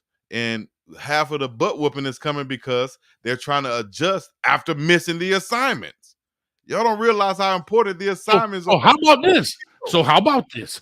If I add more people to the equation, I can help out with the assignment. We need no more people to the equation. We need to do what we're supposed to do first.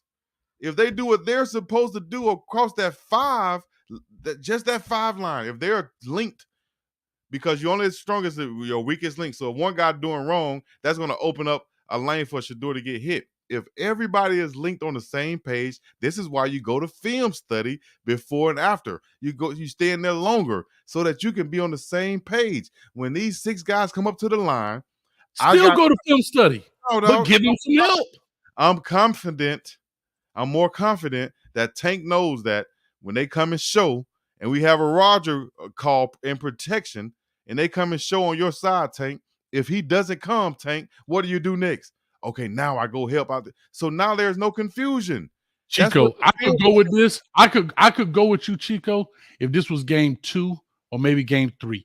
We are literally halfway through. We are halfway through the season, and we still hold on. We're literally halfway through the season. You're gonna watch film every week.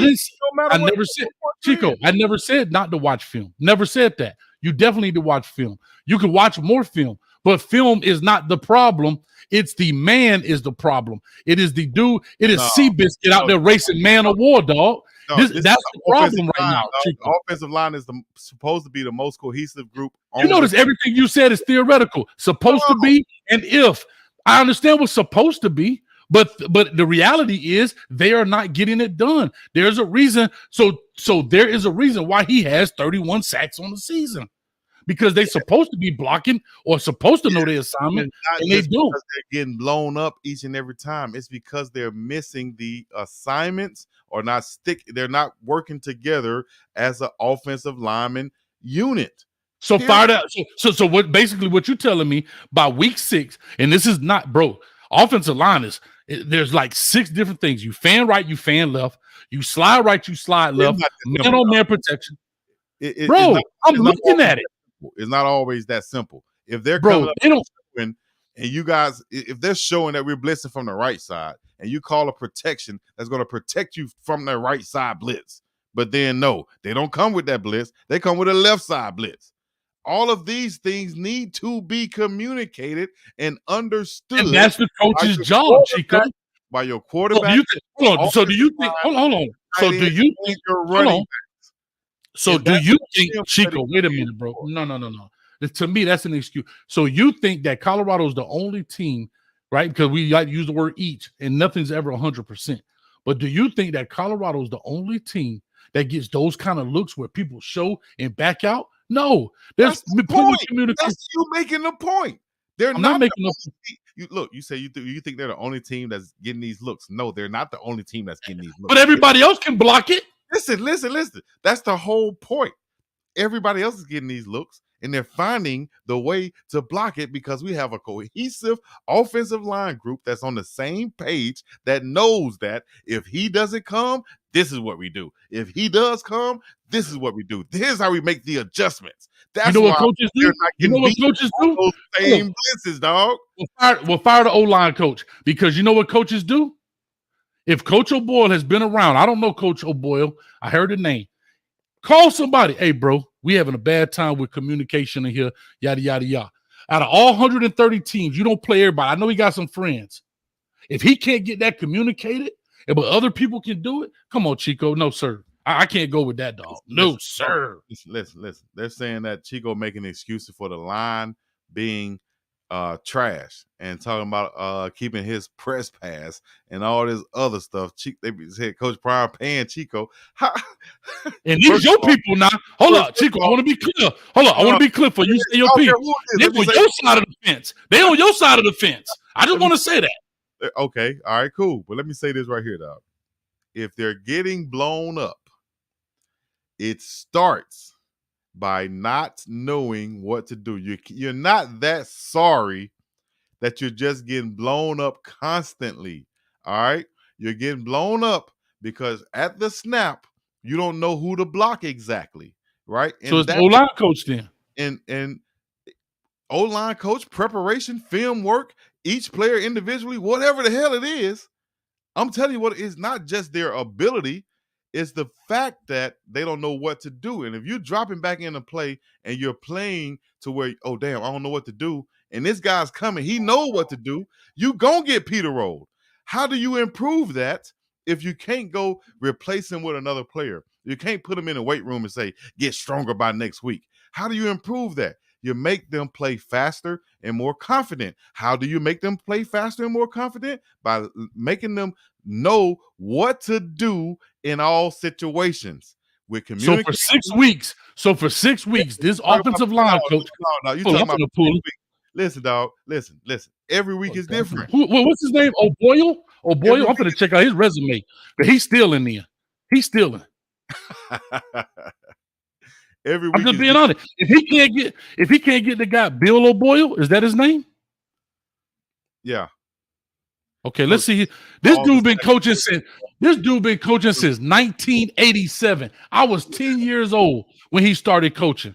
And you're gonna tell me you don't know how to teach the guys to fan, slide, watch it, Don't put words in my mouth. I didn't say he don't know how to do nothing. I didn't say that. You said that. He don't know how to do that. No, I'm asking you. You said the guy, Chico. No, hell no. You just said that the guys don't know what to do. Therefore, that's the coach. No. That's the no. Hold on. No new taxes. That's the guy that you said that they don't know what to do. So if they don't know what to do, that is the job of the coach/teacher. If your kids go to a class and they don't know how to do the assignment, hold on. At the same time, wait a minute. If your kids go to a class and don't know what to do, the onus goes on the teacher. Is that 100% of the time? Or is that your little badass kid in class not playing around, not paying attention and playing around and being a distraction? Which one is it? So there it is. Back to my point is that these guys are not good, aka equivalent to a badass kid. That means they're not good. They're not good players, dog. Hey, they're not. All right. Well, hey, you saying they're not good. I'm saying they can be better if they know and understand what they can do under these circumstances and situations, because football is a game of each play is a different situation that's going to be coming at you. It's a chess game. It's not just we're going to line up and run. No, it's defensive coordinators trying to confuse. They're going to pick a guy and try to confuse him. You saw it on the first play of the game, the first sack that Shador took. The defensive coordinator for Arizona State realized that there's a backup right tackle in the game. That blitz came off their right side, right there in the right tackle. So help him. Hold on. So help Biscuit. So help him by putting another body there as a tight end. Okay, you can do that. I'm not against that, but what I'm saying is, whether you put a tight end there or not, if he don't know what to do, it don't matter him being there. So that's why you need extra film study with your tight ends, running back, offensive line, and quarterbacks, so they can know that they're all on the same page when these things present themselves. Because guess what? They will present themselves the next game. Okay, here's the last piece I'll say about it, because we can talk about this before. So let's just say they know what to do now, right? They're gonna perform a lot better. Period. That's in any case. That same kid that you're talking about wasn't performing in class. If you go and you have a conversation with him and you sit him down and you tell him this is what happens in this situation. Well, the teacher, when she be talking, I don't like how she explained this. Okay, well, we're going to go over this then. This is what happens when the teacher starts explaining like this. That's teaching. That means old Boyle is, based on what you're saying, old Boyle is not doing his job. Hey, his man. job is to get those guys to perform. He is getting paid hundreds of thousands of dollars to get 5 guys, probably a total of 12 people in that room, to understand who to block and when to block. Give me the job. I bet Coach Prime, since y'all want to put everything on Instagram, Coach Prime. Matter of fact, I hate to even be that dude. Coach Prime, give me half of what Coach O'Boyle make, and I promise they'll know what to do. Now, I can't say they're going to make the block, but I guarantee they'll get 100. They're not good. They're not good. What you just said. They're not good. They're going to know what to do. I can't promise that they're going to make the block. Because they're not good, but they're going to know what to do. You're saying they don't know what to do.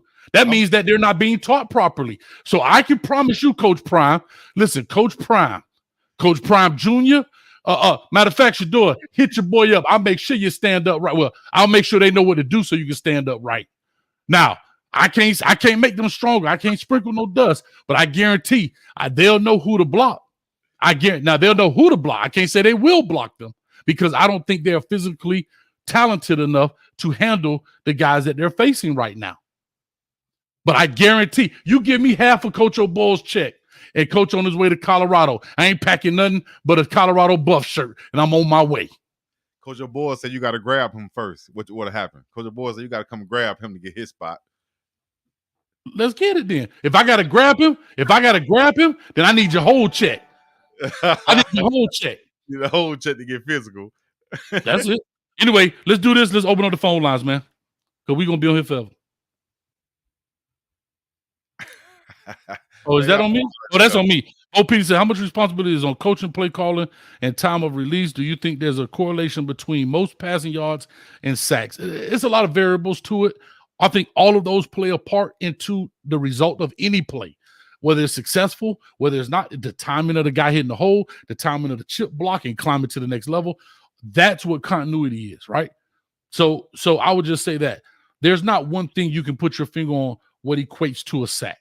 You really can't, right? You really can't. But I'll just say on the offensive line. Sorry. So you saying that's the they are. They're not good. They're not good. Prime Sports Media, what's up with you for the $5? Thank you, man. Much respect. Y'all go check out Prime Sports Media. I believe you got a channel. Yeah, you got a channel. I've been over there. Y'all go check him out, man. He do some good stuff. He got some great graphic stuff going on. All type of stuff playing. And I got to get that line you be using, bro. Something about, hey, this is for fundamentals and for teaching and whatever. I like you use that line. You need to let me know if it work or not, because, boy, they be banging my head, especially on the good, bad, and uglies, man. All that work, we don't get nothing out of that. Okay. I appreciate you right here. Case in point says, Coach, hey, I believe you'll make it. Man, you give me half that money? Well, I'm out on YouTube. Holla. I'll be on Well Off Media coaching my AR. I guarantee they'll know who to block. You better believe it. I promise you that. Anyway. That's what I'm saying. Knowing who to block is half the battle, man. I think that gives them the confidence and the ability to make those blocks. The ones that you see them getting Peter rolled, I promise you, it's from technique to alignments to assignments is the problem. That's what I think. I agree. I don't think they're. Can I say this last piece? Because we got to open the phone line. We're going to get out of here. Can I say this last piece? Yeah. Why are we not cut blocking anybody? Because guess what? If your guy's usually not that good or he's overpowered, guess what? I saw one guy do a cut block on the field goal, and he was the one that stopped the penetration on his side. Guess what? Start chopping wood, baby. I'm laying cats down. Hey, can I tell you this? We used to call it. Matter of fact, this was the call on our offensive line, right? Talking about it, get to the kids' mind. We used to call it state property, right? So if they knew they had to cut, they call it state property. You know why they call it state property, Chico? Why do you think they call it state property? Tell me why they call it state property. Because your ass better get down or lay down. That's right, baby. That's all it was. So they knew they knew what it was, state property. I mean, guess what? You either gonna get down or you gonna lay down from the movie. Y'all go check it out. You want to open up these phone line, man? Please, when you call in, ask your question, and we'll get straight to him. I'm gonna go straight to my man V12 here in the building. Talk to us, baby. Coach, listen, I'm not gonna give you a just regular question. I got a couple statements. I've been in the back for an hour. like in the flea market. So let me just say this, Chico. I'm gonna step to you. When you rewind this tape, bro, you're gonna take a look at it. You're not gonna be happy with this argument. It wasn't a very good argument. It's very rudimentary. The offensive line, they could know everything. They're just not talented, and that's what's going on. That's the bottom line, bro. I'm not even going front on it. They can get better. They know the assignment is 6 games in. That's one of the most asinine excuses I've heard this year.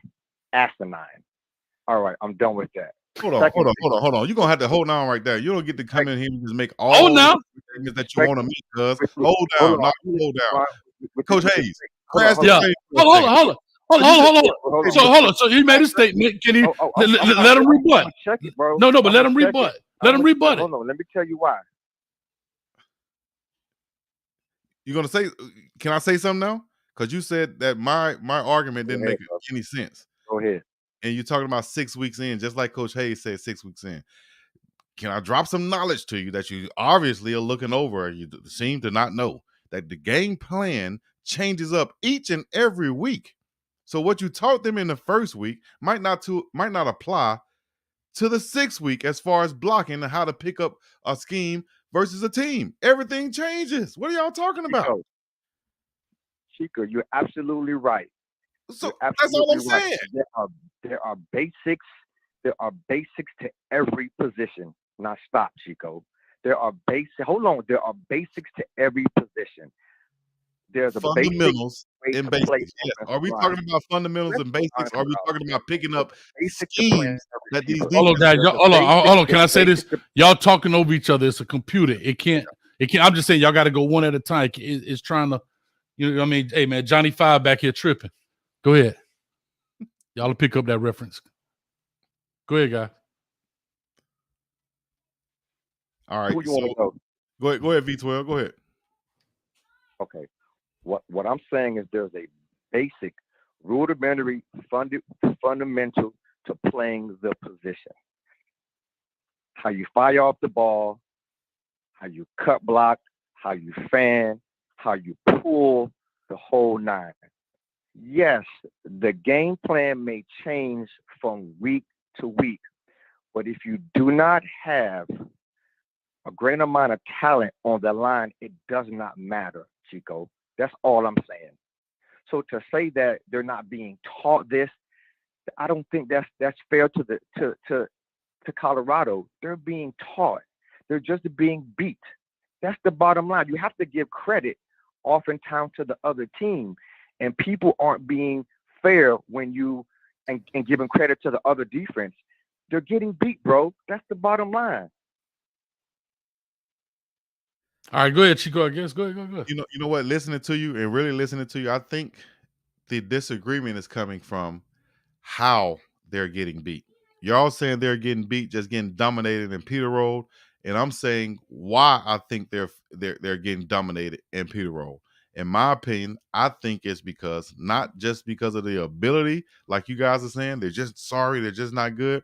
I'm saying it's because I think that whatever they're being presented with in the game, they're not making the proper adjustments, which makes them play slower, not faster, not to their best of their ability, which makes them, like I said, slower and not being able to pick up those blitzes or rushes that are coming from these guys who are pinning their ears back, knowing that they're pass blocking.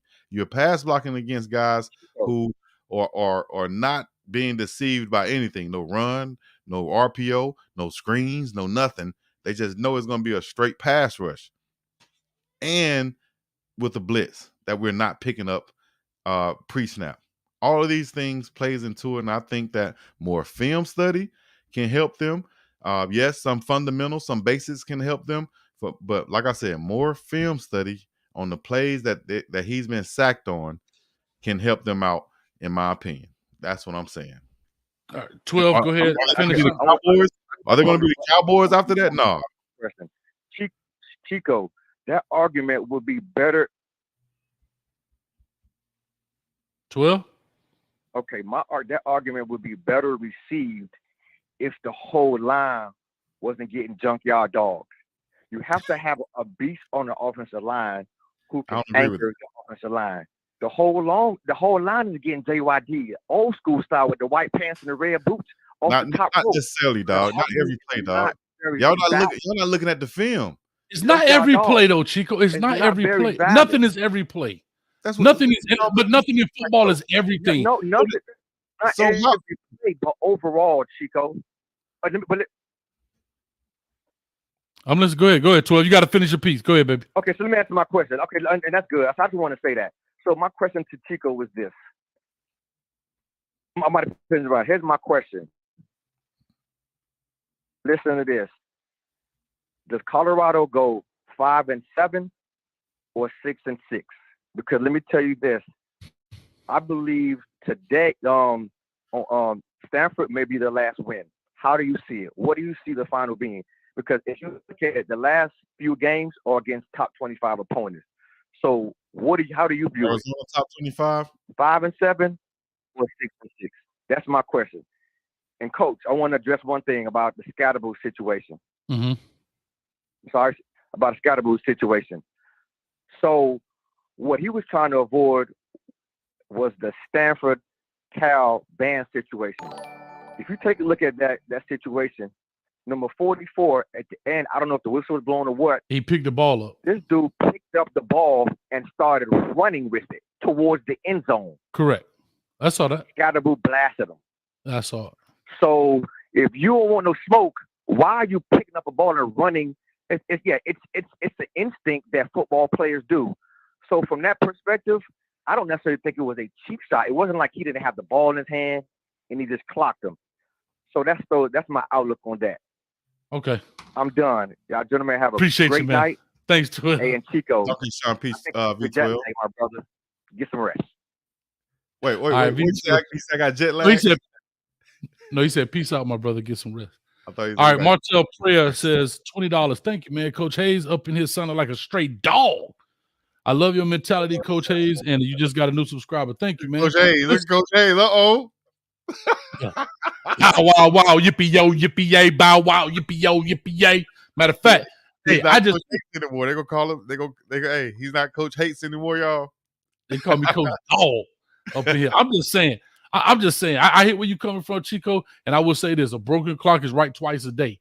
But however, these guys, I'm just saying, these guys right now physically are not good, and so based on your argument, and I'm gonna push on, but based on your argument, either the players are not good or the coach doesn't know what he's doing.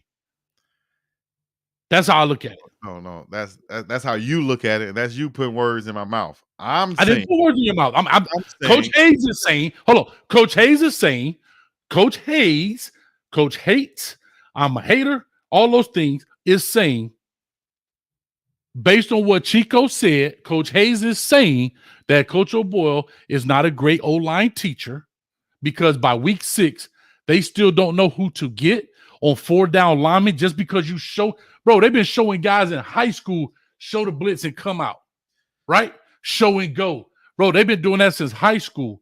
And if they, now mind you, these guys are all starters within their own right. I know you got some guys hurt, but wasn't 69 an All-American for the Pac-12 last year? No, 55. 55, that Van Wells? Sound like this guy who No, hold on. Don't change this up. No, whoa. No new taxes now. Hold on. I want to make sure. Weren't the Colorado dudes starters last year? Yeah, Tank was a starter, and Wells. Weren't the two guys that came from Kent State? Bailey and Washington were starters at Kent State last year. In this particular offense, right? Yeah. And you don't think when they were at Kent State, people didn't show and go? Wasn't O'Boyle? Hold on. Was O'Boyle their coach? I'm asking, was O'Boyle their coach at Kent State? Yep, he was. So out of 2 out of the 5, if my memory serves me correctly, that's 40% of your offense should know. I mean, 40% of your offensive linemen coming from Ohio to Colorado should know this playbook back and forward. 40% of your offense, meaning the 2 guys that start. Point, man. Y'all still no, I'm not missing the point. You're missing the point. Yeah, y'all missing the point too. And hold on. I want to make sure I'm clear. Hold on. I want to make sure I'm clear. So 40%, because my math serves me correctly, 5 guys, 100%. That's 20% each. Two of those guys. Yeah, hold on. 2 of those guys. Who's the guy from Kent State? What's his name? Savion and Bailey. You got Savion and Bailey. That makes 40%. Okay. And then you're going to tell me 55 was an All-American, but yet he doesn't know how to identify guys coming out, guys coming from different angles. I'm not saying they're going to get it right 100% of the time, but you're going to tell me they can't identify. That's what y'all making it seem like, dog. No, you making it seem like that. I'm just telling you they're not. I'm telling you, offensive line every play. And yes, Shedeur has been sacked and hit more than anybody. Do the offensive line need to improve? Heck yes.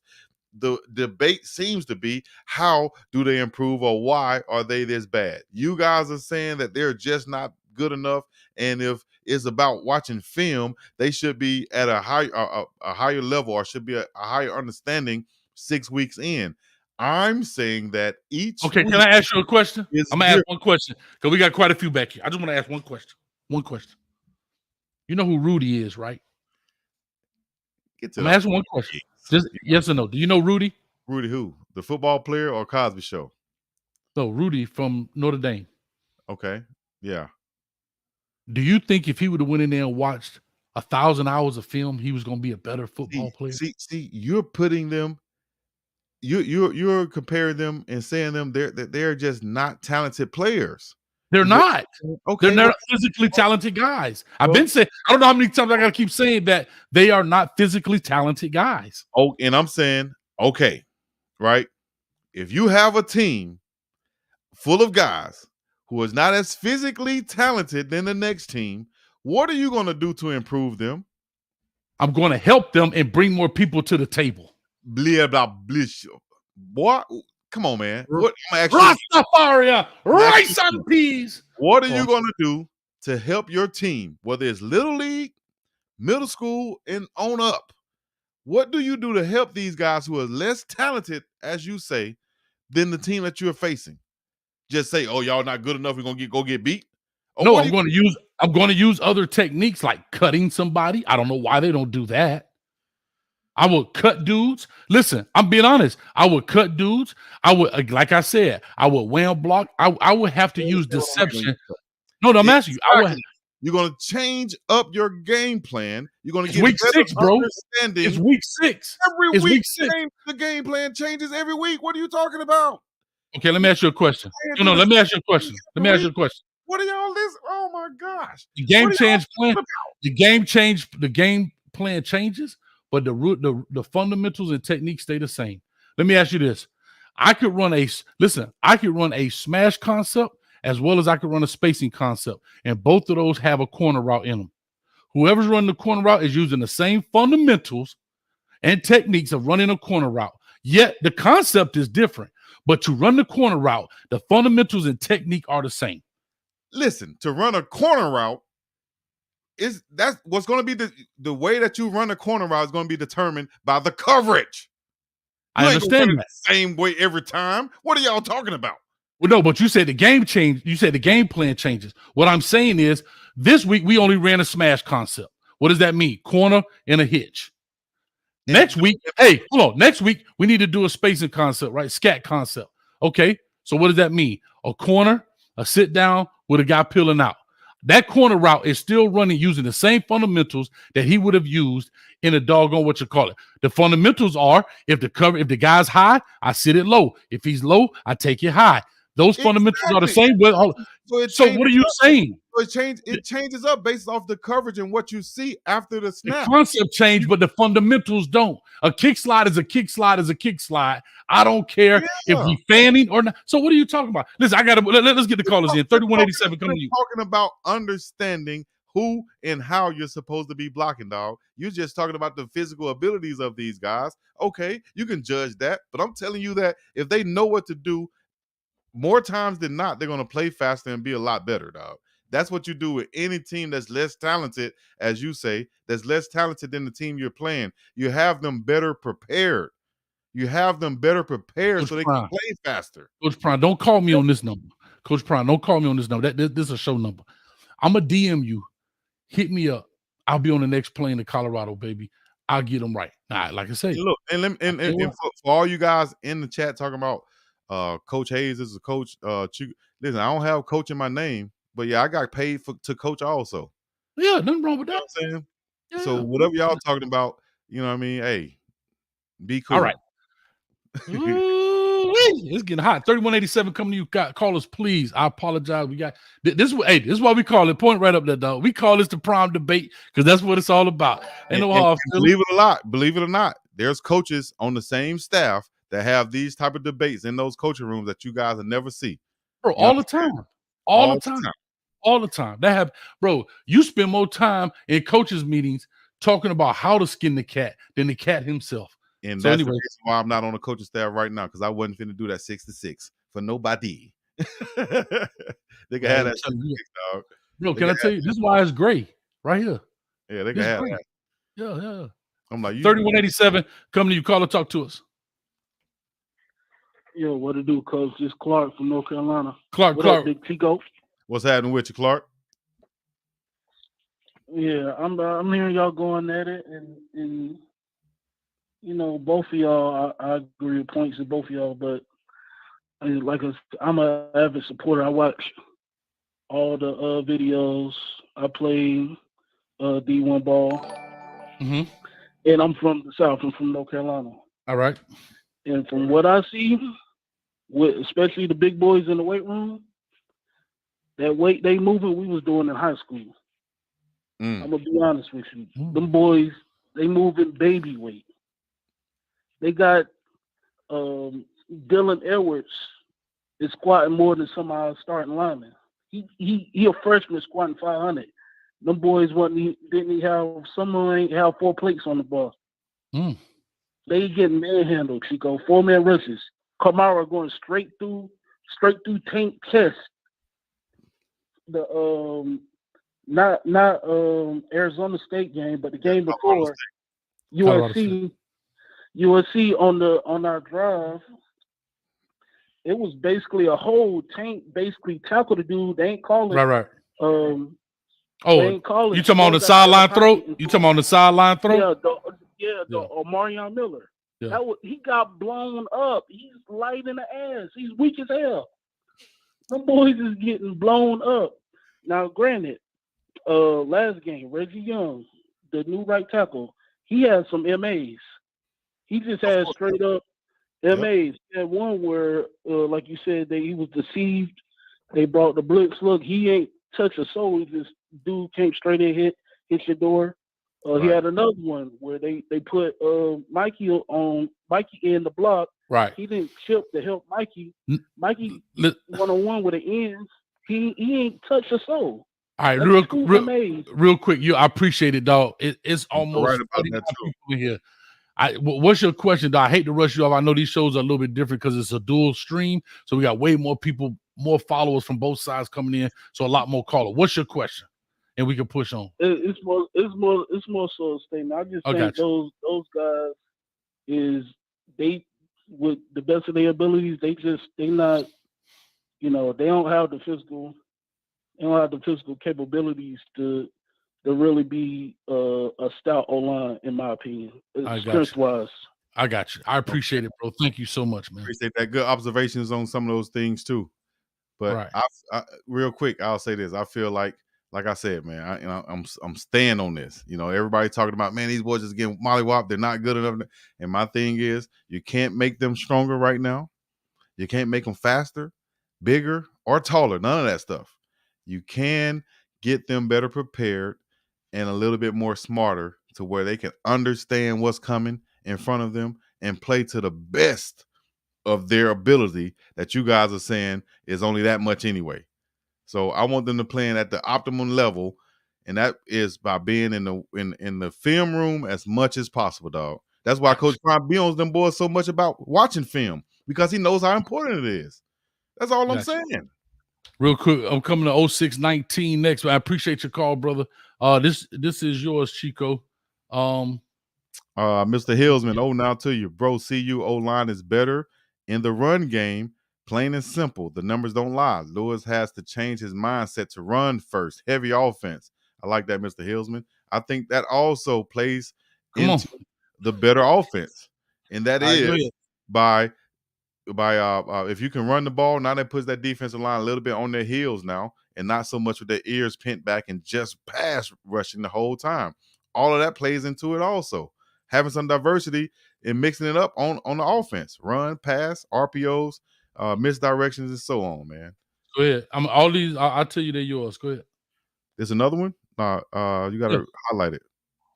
I did. Oh, It's on the screen. dang, it's another one. Mr. Hillsman again. Big Dog, I think, like CP said, you can't be dogmatic about a scheme when the personnel don't match. The numbers say they should run more. And I agree with that. Mr. Hillsman, once again, he said, big Dog, them dudes getting blown up.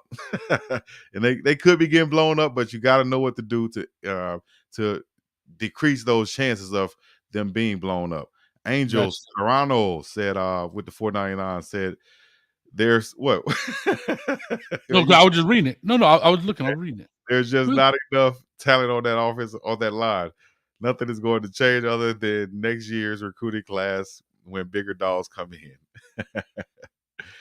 The fact Obi Okazi, now the fact the O-line doesn't even pick up the QB when he's sacked. Yeah, that's another thing now. Unless you know our O-line is bad, bro. That is something Coach Prime pointed out. And that's something I see a lot too. Y'all need to protect y'all quarterback a lot more. You got to have that whole mentality. It's like Tyler Brown. When Big Tyler Brown said that he takes pride in protecting Shedeur Sanders in the offseason, he said he felt like Shedeur Sanders' bodyguard or security guard. That's the type of mentality you got to have. When you see your quarterback on the ground, you don't turn the other way. You reach your hand down. Do it all the time. Y'all crazy. Bo Peterson for the $5 for me says, how much responsibility is coaching, play call? Okay, we talked about that. $5 from Prime Sports Media, much respect. We did this one right here. Bo Peterson says, Coach, you said there are too many variables to identify the cause of a sack. So how can you be so confident that the O-line is solely responsible? Again, never great said point. Great point. Okay. Yeah, red shirt. Great point. Okay, so never said they were solely responsible. However, never said they are solely responsible. However, they are the moat to the castle, right? They are the protectors of the castle. So there are a lot of variable reasons. However, right, when you look at them and you look at them physically being attacked by D linemen, they are getting their ish pushed in, aka training day. Shad 14, 19, 999. When Colorado O-line come to the sideline, they repeat the lines from Friday Night Lights when they played Dallas Carter. They big, they fast, they strong. And did I say they fast? Appreciate you, Shad. Hollywood 499. This Chico crazier than the one who didn't allow us to take a knee. I've been drinking lime, cranberry, and vodka tonight. He sounds drunker than me. And Hollywood says, Chico, is this bit sounding like Biden? Chico, man, hush your mouth.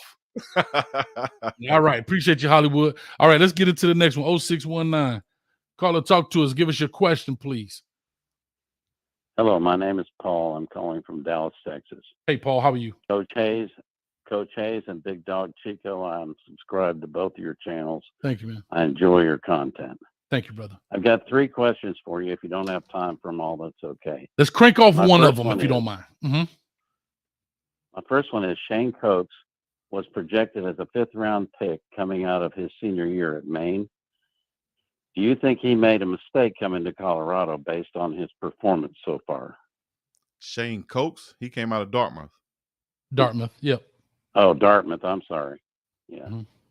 Okay, he was projected as a 5th-round pick? Yes. I heard that. Yeah, I heard that too. Okay. But go ahead. And you're asking, what do we... Has he heard his draft stock? His chances in the draft. Oh,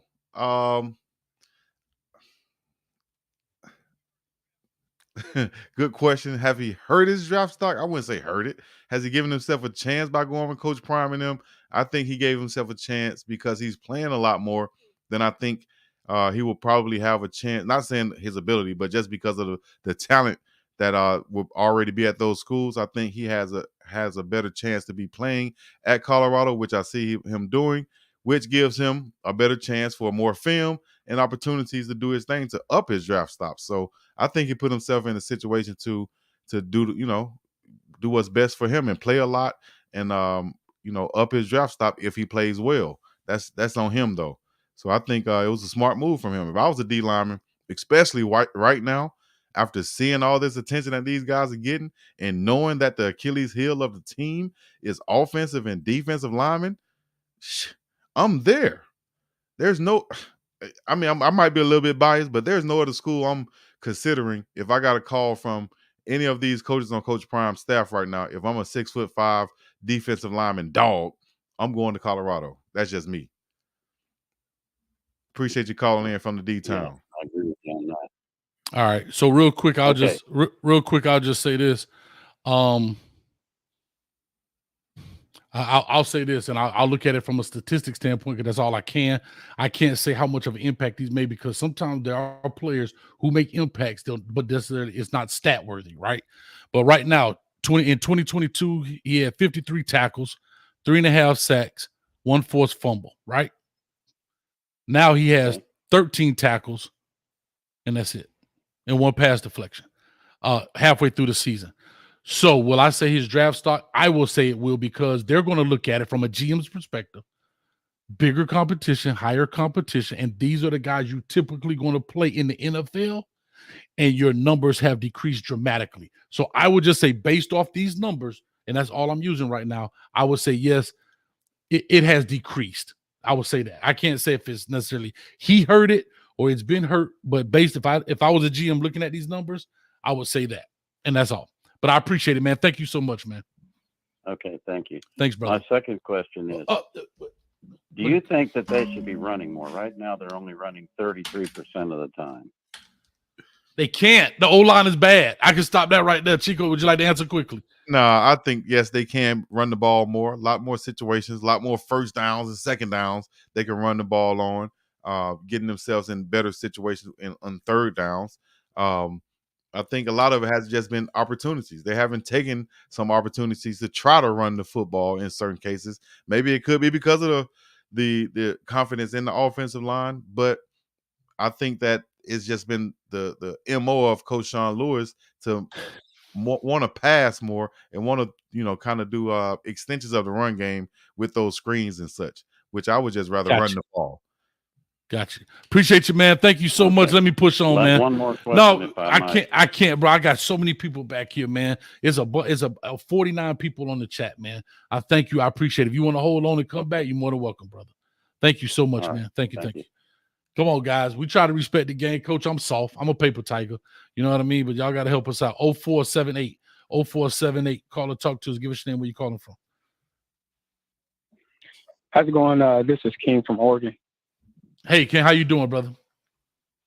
I'm doing good. Hey, so I want you and Big Chico, I want both of you guys' thoughts on this. I think that, so I question the coaching and the recruiting, and I say that because you have 4 running backs, right? They brought in 4 running backs. What's your question, brother? What's your question? So my question is the coaching. I want you guys' opinion on the coaching, and I'm trying to give you some background on this. And I'm saying that they don't have any run game, right? They don't really have a good run game outside of one game, and they're not really giving, I think, Smoke and McCaskill opportunities as they should be given. And I just kind of want you guys' thoughts on that. I know McCaskill was kind of hurt, but he's on special teams. Him and Smoke is on special teams. So if you guys putting them on special teams, you can't really say they're really hurt. And I feel like they're just wasting scholarships that can go elsewhere. Got you, man. Appreciate it, man. Thank you so much. You want to know, should they be running the ball more, right? Thanks, man. Appreciate you. Like I said, we got quite a few people in this deal. Chico, I'll let you go first because mine is going to be very short. No, I say, yeah, I think they should be trying to run the ball more. Like I said, Coach Sean Lewis' offense, I think he has extensions of run games, which is those screens and passes that's going lateral rather than vertical down the field. So, but I think it should be an essential part of their game plan moving forward to try to establish the run, because I think that does several things. Keep the ball in their hands. Also gives that offensive line some confidence to be able to go forward and to lean on the defensive line some. And it also puts the defensive line in a position to not know whether a run is coming or a pass is coming in some situations. You're not so predictable all the time by just passing the football. So, yeah, I think it should be a conscious effort to try to definitely run the football. A conscious effort, yes. Got to be creative, definitely. Use more gap scheme plays like they did against USC. The straight inside-outside zone is not necessarily going to work. You still can run it, but that can't be your primary base of running the ball because they're just not that good mano-a-mano. You got to be able to be deceptive like this, right? Old school power. Block down, kick out. You got to be able to use it in that form of fashion. That's just how I look at it. Did you just say old school power is deceptive? I said deceptive type blocking, meaning inside zone is mano-a-mano. Outside zone is mano-a-mano. What I'm saying is block down. You got a guy pulling around. Remember the movie The Program? Yeah. Definitely. That's deceptive blocking, right? You look in here, and when you turn, you e-hole a dude. That's deceptive blocking. But you got to have dogs. You also got to have dogs to do that. So you saying they're not dogs? Are you saying they're not dogs? I said was you got to have some dogs to do that. Are you saying they're not dogs, Chico? Are you saying they're not dogs? Morotos, listen, Holmes. You got to have some dogs to do that now. And so when you're calling those pull plays, block downs, and these guys pulling around to ear hold these defensive ends, that's your chance to do it. Some guys don't even take that chance. So you got to have guys who are going to pull that off to do it. I would rather see them do these type of deceptive misdirections, more jet sweeps, more fake reverses with a toss here, quick pass there. Just a lot. Well, how do you think they ran the ball so well against USC? Not doing that. They pulled guys and led up the hole. They did a great job. Yeah. We should see more of it. Chico running for office tonight, man. Y'all crazy. Butterfly 88. Hi, Coach. Please purchase a copy of the book Boundaries by Henry Cloud. Do me a favor, Butterfly, if you don't mind. I definitely will. I probably will forget, but do me a favor. Hit me on DM or email me where I can find it, the Amazon or whatever, and I definitely got you. All right, here we go. 2249 coming to you. After this call, I'm going to lock the thing because we got to get up out of here. Man, we already at 217. All right. Please, guys, just ask a question. Your name, ask the question. I don't want to do like the radio. You got to be ready to crash the plane, dog. You got to stop being I'm soft, dog. Right? You give me the button, I'm pressing that thing like I'm Donald Trump or somebody. You feel me? You know what the problem is, Chico? You know what the problem is? I'm just not good, and I need to go watch some more film on how to hit the button. I need to go watch some more film. I'm just not good at hanging up on people. If you scared to pull the trigger, and I need to go watch more film, and I need to go watch more film. Get you in the back room, and we watch this film over, and we say, "Hey, Coach Hayes, at these points now, you could have pressed the button right here. You could have pressed the button right here. You could have pressed it right there. You telling me that film study won't make you better? It won't make you understand when to press the button a lot more when the next game come around?" Yes, Coach. I know when to press the button. I'm just scared to press it, Coach. I'm just scared to press it, Coach. Now see, when we find out whether you just scared or not, and you can't perform the asked duties, then we take you about the game, dog. We got to get you up out of there. Who you gonna put in? Seabiscuit? We're gonna find somebody who ain't scared. Somebody who ain't scared. Y'all better give Bishop Thomas. Hey, y'all better give Bishop Thomas number 59. That's all I can tell you instead of 95. But anyway, let me go ahead. 2249 coming to you. 2249. Call and talk to us. Answer your question. Hey, my name's Jay, and I'm from New York.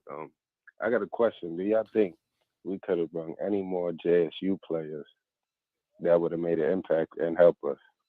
Good question. Great question, man. Appreciate it. 2240. Hold on. Let me get them on the line. Great question. 2249. Thank you so much. Thank you for following the rules. Chico, I have to divert this to you because I don't know much about JSU. Right. I would say yes, but the problem was a lot of those guys had already transferred into JSU, so they couldn't really double transfer back out. That's the issue with Tyler Brown right now. That's why he's not eligible to play. So, yeah, there's definitely some guys on JSU team. Even the guy that was dismissed from Colorado that ended up at JSU, I think we could have used him, Big Tyus Martin, who's a big 320-pounder at defensive tackle. Whether he has the ability, as Coach Hayes would say, whether he was just good enough, I do think he would have been an extra big body in there that's bigger than any of the D linemen that they have on roster right now, at least on paper. So shout out to Big Tires Martin down there in Jackson State. Some of his folks hit me up too. Shouts out to them. That has nothing to do with this. But shout out to them. I I'm do laughing at the car. I ain't okay. talking about that. Chico, stop, dog. It was definitely would work, Mark. You I'm definitely looking at. That's what I'm laughing at. I'm not laughing at you every time I laugh. Hey, Chuck, Chico, no, it's all good. Look. I love you, but it ain't about you, dog. Just like last time, dog. Just like last time. Hey, put your back foot down, dog. Put your back foot down, dog. I'm laughing at LV. Adult dating sites in the ban these in the comments. Hey, she says, hey, LV said for the one and the coach definitely worked with Mario. # clock management. Well, I want to say this, Coach, because I see somebody. I think they're talking about Rico Powers. Shout out to Rico Powers, a wide receiver at Jackson State, but he came over from South Carolina, so I don't think he could have came. But speaking of a Rico, there was a guy who make videos. I hate to even say his name, but Rico Knows. I'm sure some people have seen him. And I saw somebody make a comment earlier about him, saying that Coach Hayes could be working with him, but he made a terrible video talking about Shedeur Sanders. I could be working with who? Hold on. Whoa. Some guy called Rico. I don't even know Rico Knows, but go ahead. I could be working with. What you mean? I could be working with him? I don't know. I just saw the comment, but I don't care for his content because, and he's probably gonna see this and not like me either. But who cares? But I don't care for his content because he made it about Shedeur Sanders saying that he don't want to throw the ball away because he want to keep his completion percentage high. How dumb is that? In my opinion, do you agree with that, Coach Hayes? Well, I will say this. See, that's why they said you could be working with this guy. Okay, because maybe I can say this.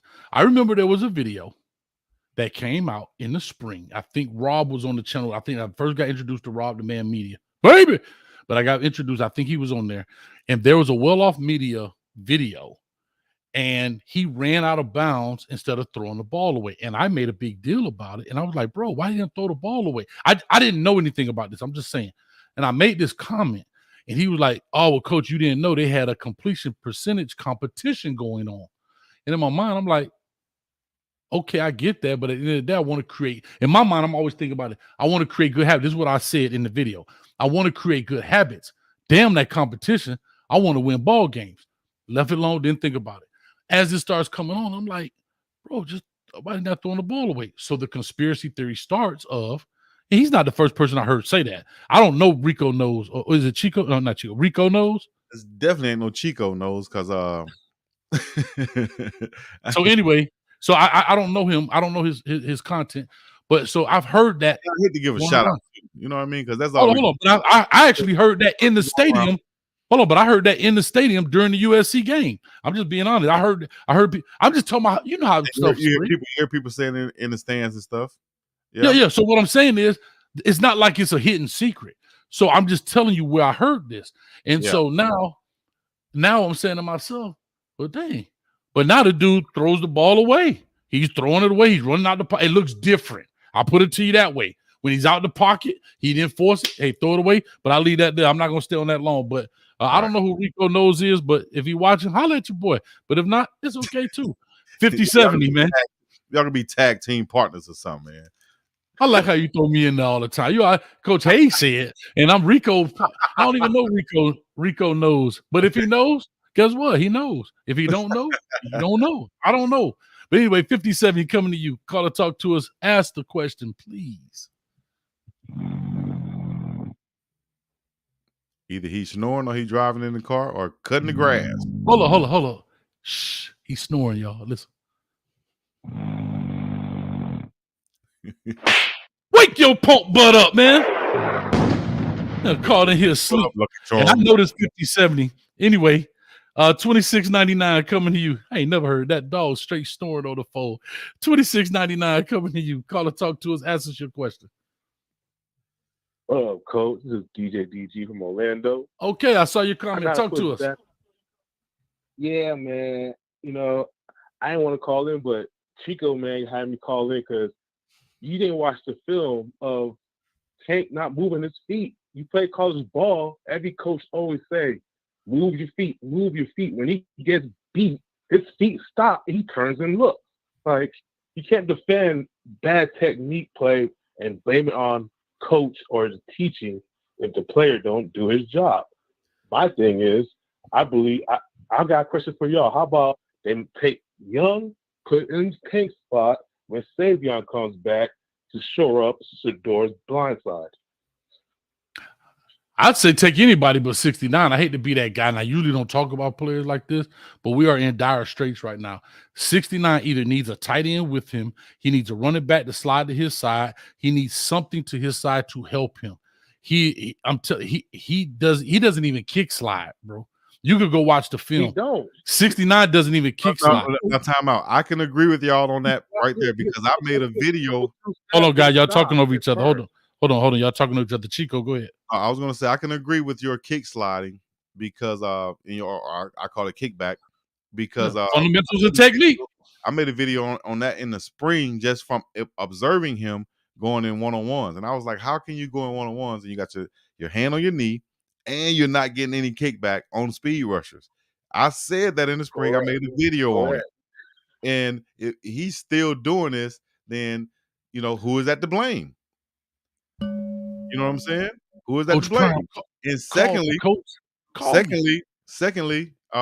when I say that they need to watch film, yeah, it's on the coach, but it's also on the players. That's why Coach Prime has the film logged where he can see how much film is each player watching individually.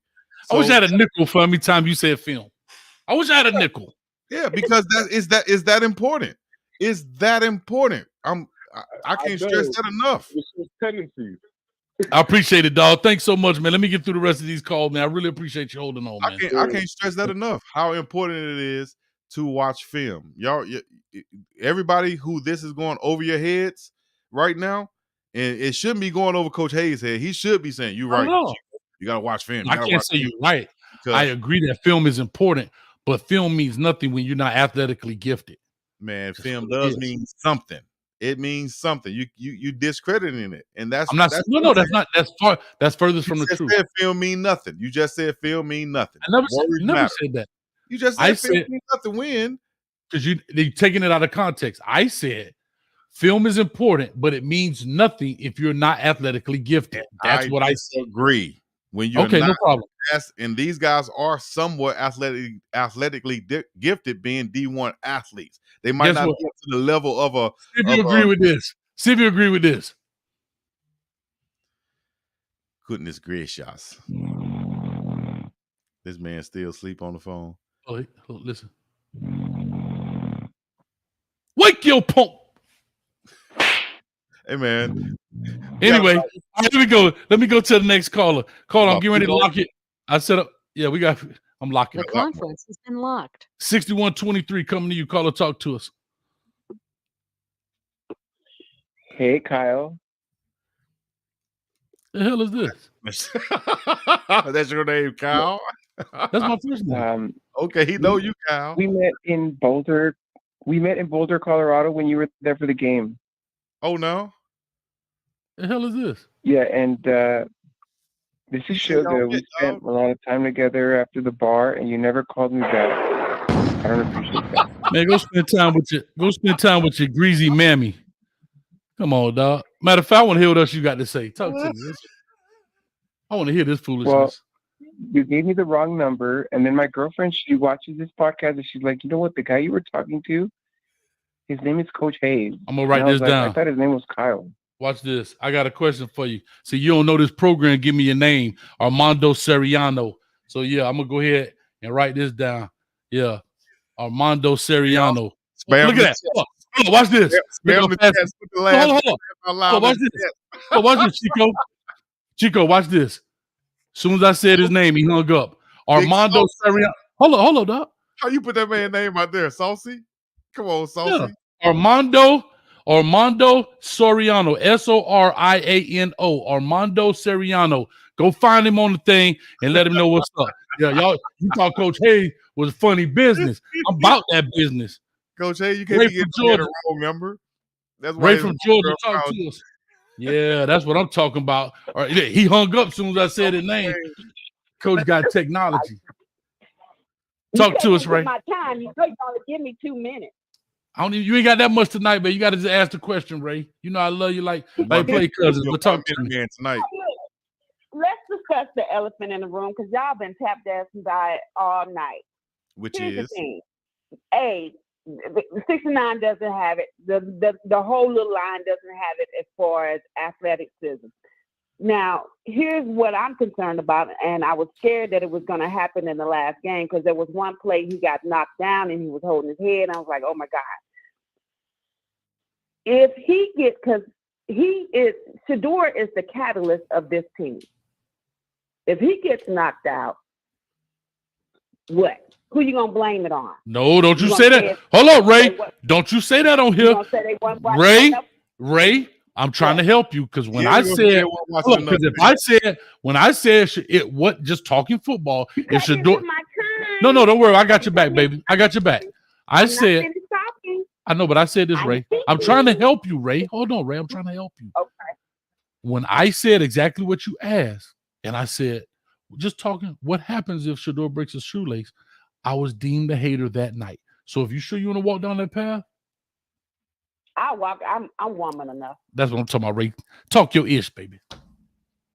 No, seriously, this needs to be because Chico, I love you, baby. You're from my hometown. My original hometown where I was born and raised, Alabama. All right. But you're talking about film or whatever, but the athleticism is not there. And this is serious. He has been sacked more than he's the highest person been sacked in college and the NFL. He can't take too much more sacks. And I think his father sees that. And I think in his press conference, you were seeing a good bit of his father speaking and not Coach Prime. I think that's why he was pissed. Because he's played the game and he knows he can't take too much more of the sacks because Shedeur is skinny. It ain't like he's some big Ben Roethlisberger type football player. Ray, you are correct. You're exactly right. I think Coach Prime does see that and understands that he can't not continue to take these licks. I don't care whether it's your son or not. Right. He cannot continue to take these licks. And he understands also that I can't bring in anybody else in on the offensive line right now. We have to make these guys better. After that game, I even went to the roster to see how many offensive linemen they have. They have 10. So you mean tell me out of 10, all 10 of them suck? Right. Or something other somebody or something because I am concerned. And I want this team to be very successful. I want them to make it to a bowl game, but I want Shedeur to be successful as well because the boy's hella talented. Right. He is. And in my opinion, I think he's NFL ready right now. I mean, we both Auburn fans, and we watch how Jalen Hurts just couldn't pitch the ball past 10 yards. But look at him now in the NFL. Gotcha. Shedeur is way past Jalen Hurts when Jalen Hurts was in college. Gotcha. So that's why I say he's NFL ready now. But hey, all it takes. And what frustrates me with 69 is I have seen plays where the boy just taps the defender and step aside. Oh, okay. They just run right past him like it ain't nothing. I mean, he just puts his hand on him and they just go on past him. He's not even putting in the effort. So no, it's not film, brother. It's the effort and the athleticism. And he ain't even getting down low enough. 6'10". I brought that up. Ray, I love you. I let you ride out, but I got to run, and you never really asked the question because I love you, Ray. I got to run. Way to go, Ray. Oh, you did? All right. You ain't answer. You told me I was being a hater. Oh no, I'll just say I say you sure you want to walk down that path, but I love you, Ray. I got to run. 54-56 coming to you next. Thank you, Ray. Appreciate you. 54-56. That's my number. Now you know what happened, Chico? I was watching film and I still couldn't press the button. That means your talent level is not up to par. Then you got to be replaced. That's how it works. It is. But it is replaced. 54-56. We got a few in here. Guess what, Coach Hayes? Call or talk to us. What's your name? Where you calling from? Yep. Yeah, there's Rob from Texas. Hey, Rob from Texas, what's your question, brother? I only have one question for both of y'all. Coach Prime inherited that team. They only won one game last year. My question is the following. Right now we're going to week 7. After week 7, what's the probability of the unranked Colorado Buffaloes having the same record as the ranked Miami Hurricanes? And that's my question. Okay. Here's what I said. I said Miami Hurricanes would be 7-5. I said Colorado Buffaloes would be 6-6. That was just my prediction. The probability is probably high. They both could be 6-6, 7-5. I mean 6-6, 7-5, or 8-4. I get your question. I thank you for it. But I'm trying to understand what you're trying to gather out of it, Chico. Probability? I don't know. What's the probability? High or I couldn't really say that. And I haven't really looked at and dove into Miami's schedule. All I know is what we have in front of us and how we can improve and be better for the next game. Next one coming up is Stanford. The things that we need to do to win this game can be done. The improvements can be made. Adjustments can be made. And my way of doing that is by getting in the film room, understanding what you're supposed to do to the best of your ability. That's what I'm saying. I'm going to stick to that. You dig? I see. Hold up. Let me see. Check this out. You want to stick to it like this? Watch this.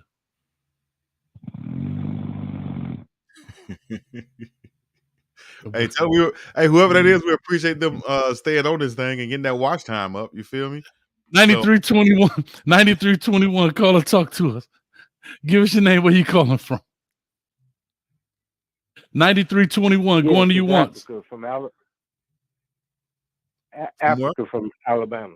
Africa, what's up, man? I'm good, bro. Just a quick observation, and I ain't taking no sides on the offensive line thing, but I think some apples and oranges is mixed in this deal because the offensive line is a unit. They're almost kind of like one player. That's all I'm saying. One person on that offensive line is out of line, they can affect everybody else in that offensive line. Did I not say that? So that's kind of and coach's point is the same because what's making that happen is because they're not a dog from the beginning. Okay. Well, so those they're not a dog from the beginning. Plus, they're not watching film because other teams are watching them also. If they're making these mistakes. Right. So what's your question? What's your that's my point right there? I appreciate. Oh, so you just want to make a point? He said both of us right in our own ways. Both of us right in our own ways. I appreciate that. I understand it. That's what he said, right? If that's how you want to take it. I mean, basically, I'll be honest with you. He said all 5 of them in a unit. I have to be honest with you. All 5 of them are not great, right? And it's like trying to me. I know, but all 5 of them are not good. It's like trying to tow a truck with dental floss, bro. That's where we are right now. You don't have a chain with a weak link. The whole chain is weak. So appreciate it. Just calling it what it is, dog. Appreciate you, Africa from Alabama. Thank you so much. 1435 coming to you. 1435 coming to you. Thank you, Africa. 1435 coming to you. Call or talk to us. You killing me, Africa. What's going on, Coach A? Sorry from B-More, man. What's happening? What's up with you, man? Talk to me, man. What's your question? This guy talking about fundamentals, man. Let's talk about the fundamental flaw in philosophy of Coach Prime wanting to build a team from the outside in. He's told us that from the beginning. I don't even know why this is a debate. If I tell you off rip, I'll build teams from the skill positions in, does that mean that my meat and potatoes is going to be the best quality? That's my question. What does that mean to y'all? Because I don't know why this is a debate. Chico? Thank you, brother. Thank you for the question, bro. Thank you so much, man. Team from the outside in, and that's what he said, yeah. Yeah, and I guess that's what you're seeing right here. Building from the outside in, doing the best you can out of the transfer portal. And just naturally being Coach Prime, you're going to get those skill position guys probably first, higher ranked guys probably first. There's not just overall looking at things. There are more skill guys out there in that pool than there are big guys who you can go and pluck from. It's just simple mathematics as far as that goes. And secondly, those guys are going to come in. Those guys are going to come. It's going to just take a while, just like any school. The difference is the offensive and defensive line play. That's what separates most schools. Not really the skill positions, but the offense, defensive line play, and even sometimes at the quarterback spot too. But you can get good quarterbacks here and there. But I think that's what it is, man. It's just that offensive and defensive line. Once he gets those, then that's when it'll work. I think he couldn't have really gotten a bunch of 4 or 5 star type defensive and offensive linemen this year because they weren't available. That's what I'm saying. Right. So what he did was he built this narrative around what was available, right? The best available. So Exactly. he comes and he said, I mean, it sounds sexy. It's marketing. We all know Coach Prime is a marketing genius. So his whole narrative is, I'm finna build this thing from the outside in, knowing when you look in the portal, the outside is an abundance of outside players and not so much on the inside.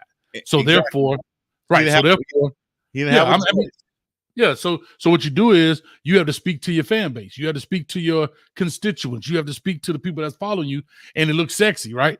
I'm building this thing from the outside in. You go get the Weaver, the Jimmy Horner, knowing, it's not, the big time dudes that are old linemen in the portal are there for 2 days. 1 day to be in there and 1 day to get out because they already know where they're going to another school. And so, and that's even in high school recruiting. The big time offensive linemen, it's not that many of them that are great. It's only a handful. You could find, and I don't want to say this to belittle anybody, but you can find 1,000, you can find 100 different dudes that's doing what the receivers at Colorado are doing because they're everywhere. You see them all. Like number 2, Badger, right? Nobody ever heard of him until what? Colorado people start watching the game. Like, dang, Badger can play. You go to this team, you go to that team because skill position, it's an abundance of those guys. Just to say that. All right. So I appreciate it, man. Thank you so much. I think that was 1435, 1667. Got a few more minutes to take some calls. We got 3 more. We only got 3 more. Three more. I cut it off. 1676. Coming to you. What's your question? Hey guys, from Montana. And I know Coach Prime, a name of the 2022 season goals for himself, and I knew this team of a committee of a football team of Colorado Buffaloes. Right. And my opinion is I was a fan of him 2022. All right. What's your question, brother? What's your question? Somebody say Lou. Okay, years back and back was 1991. Colorado Buffaloes and another team, ball game. Okay. That another team won with Colorado Buffaloes. See, this is when Coach Hayes needs to watch film. This is when Coach Hayes is not watching film right here now, and he's not understanding what to do. No, thank you, man. I appreciate your question. Thank you so much, brother. Thank you so much. Yeah, you got to remember, y'all know I got a soft heart, man, because that's what I do for a living. So I'm patient with that. So you know what I'm saying? I'm soft. You that softy on the offensive line is not making this box. I'm guilty. 97-95 coming to you. Unfortunately, brother, last caller, I'm sorry. It was hard for us to understand your question. I really, we try. If you don't mind typing in the chat, that would be great. 97-95. Y'all got to remember, man, that's what I do for a living. Though. I work with folks that got things, man. So I don't think he had no thing. I think that might have been old school. Had his teeth out. Yep, 97-95. Talk to us. Yeah, Matt from Niagara Falls, New York. Talk to us from New York, baby. What's your question? And we out of here. Yeah, do you think they need to get some bigger tight ends? Because them tight ends they got, man, they kind of slim. I think they should get a bigger tight end. It can be like an H-back and put them at fullback and block. I'm old school, man. I want a tight end at least 245, 250. Yeah, and Michael Harrison, man, he kind of slim. Mikey is a former wide receiver. I think they need a good blocking tight end too. I appreciate it, man. Thank you. Thank you so much, man. Appreciate that. That is the last one for the night. Thank you, man. And we'll definitely address that. Whew, that was all right. Former wide receiver, definitely a converted tight end. They have some bigger bodies back there with Passarello and Eli Jefferson, and also, who's the other tight end? Caleb Fourier. Those are bigger bodies than Mikey. Mikey is actually the smaller one, being like 6'2.5", 215, 220 pounds. So he's the receiver type. They're not really going to ask him to do a lot of lead blocking and such. But the bigger guys can come in and can do that. Do they have that prototype tight end that they were looking to get, 5-star type tight end? No, they don't. But they do have guys who can fill in and do what they're asking of them. I think we should see more Fourier come in this game and Passarello. Also, we'll see bigger back Alton McCaskill, as said by Coach Prime, which I think will bring another element to this offense, like I said. So, all right, real quick, I'll just say in recruiting, you got to get one of those guys, right?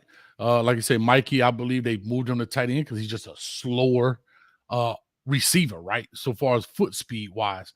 And that's just what it is. You're starting to see that H-back, fullback come back into the game, right? They're starting to recruit those guys back, and that's just what you'll see overall. So, yeah, I appreciate it, man.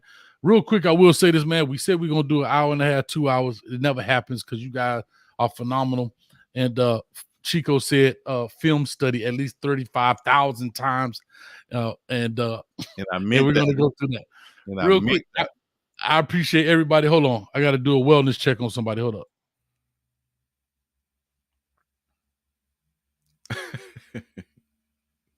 Still, they ain't snoring no more. They probably got up and ate them some cereal, some Fruit Loops. That boy done sat his phone down and went to pee. Anyway, hey, y'all think y'all slick. I've been watching y'all in the chat. I don't know who old Fruit was that called up in here, man, but y'all stop playing with your boy, Saucy man. Coach Hayes. They call me Saucy, dog. Zesty Hayes. That's what it is. Zesty Hayes. Go ahead, spam him in the chat. Hey, don't worry about it. I'm finna send them goons to somewhere, somehow. Yeah, y'all out here playing. I got to phone them and everything. Coach Hayes, yeah. The goons, they coming for you, honey. That boy said, "Hey, Chico, what that dude? What dude say?" What he say? I was at the bar. I was at the bar. Something. He said, "Where's Kyle?" Oh, somebody said Joe Toe. So I got messed by Joe Toes the other day, man, and that might have been him.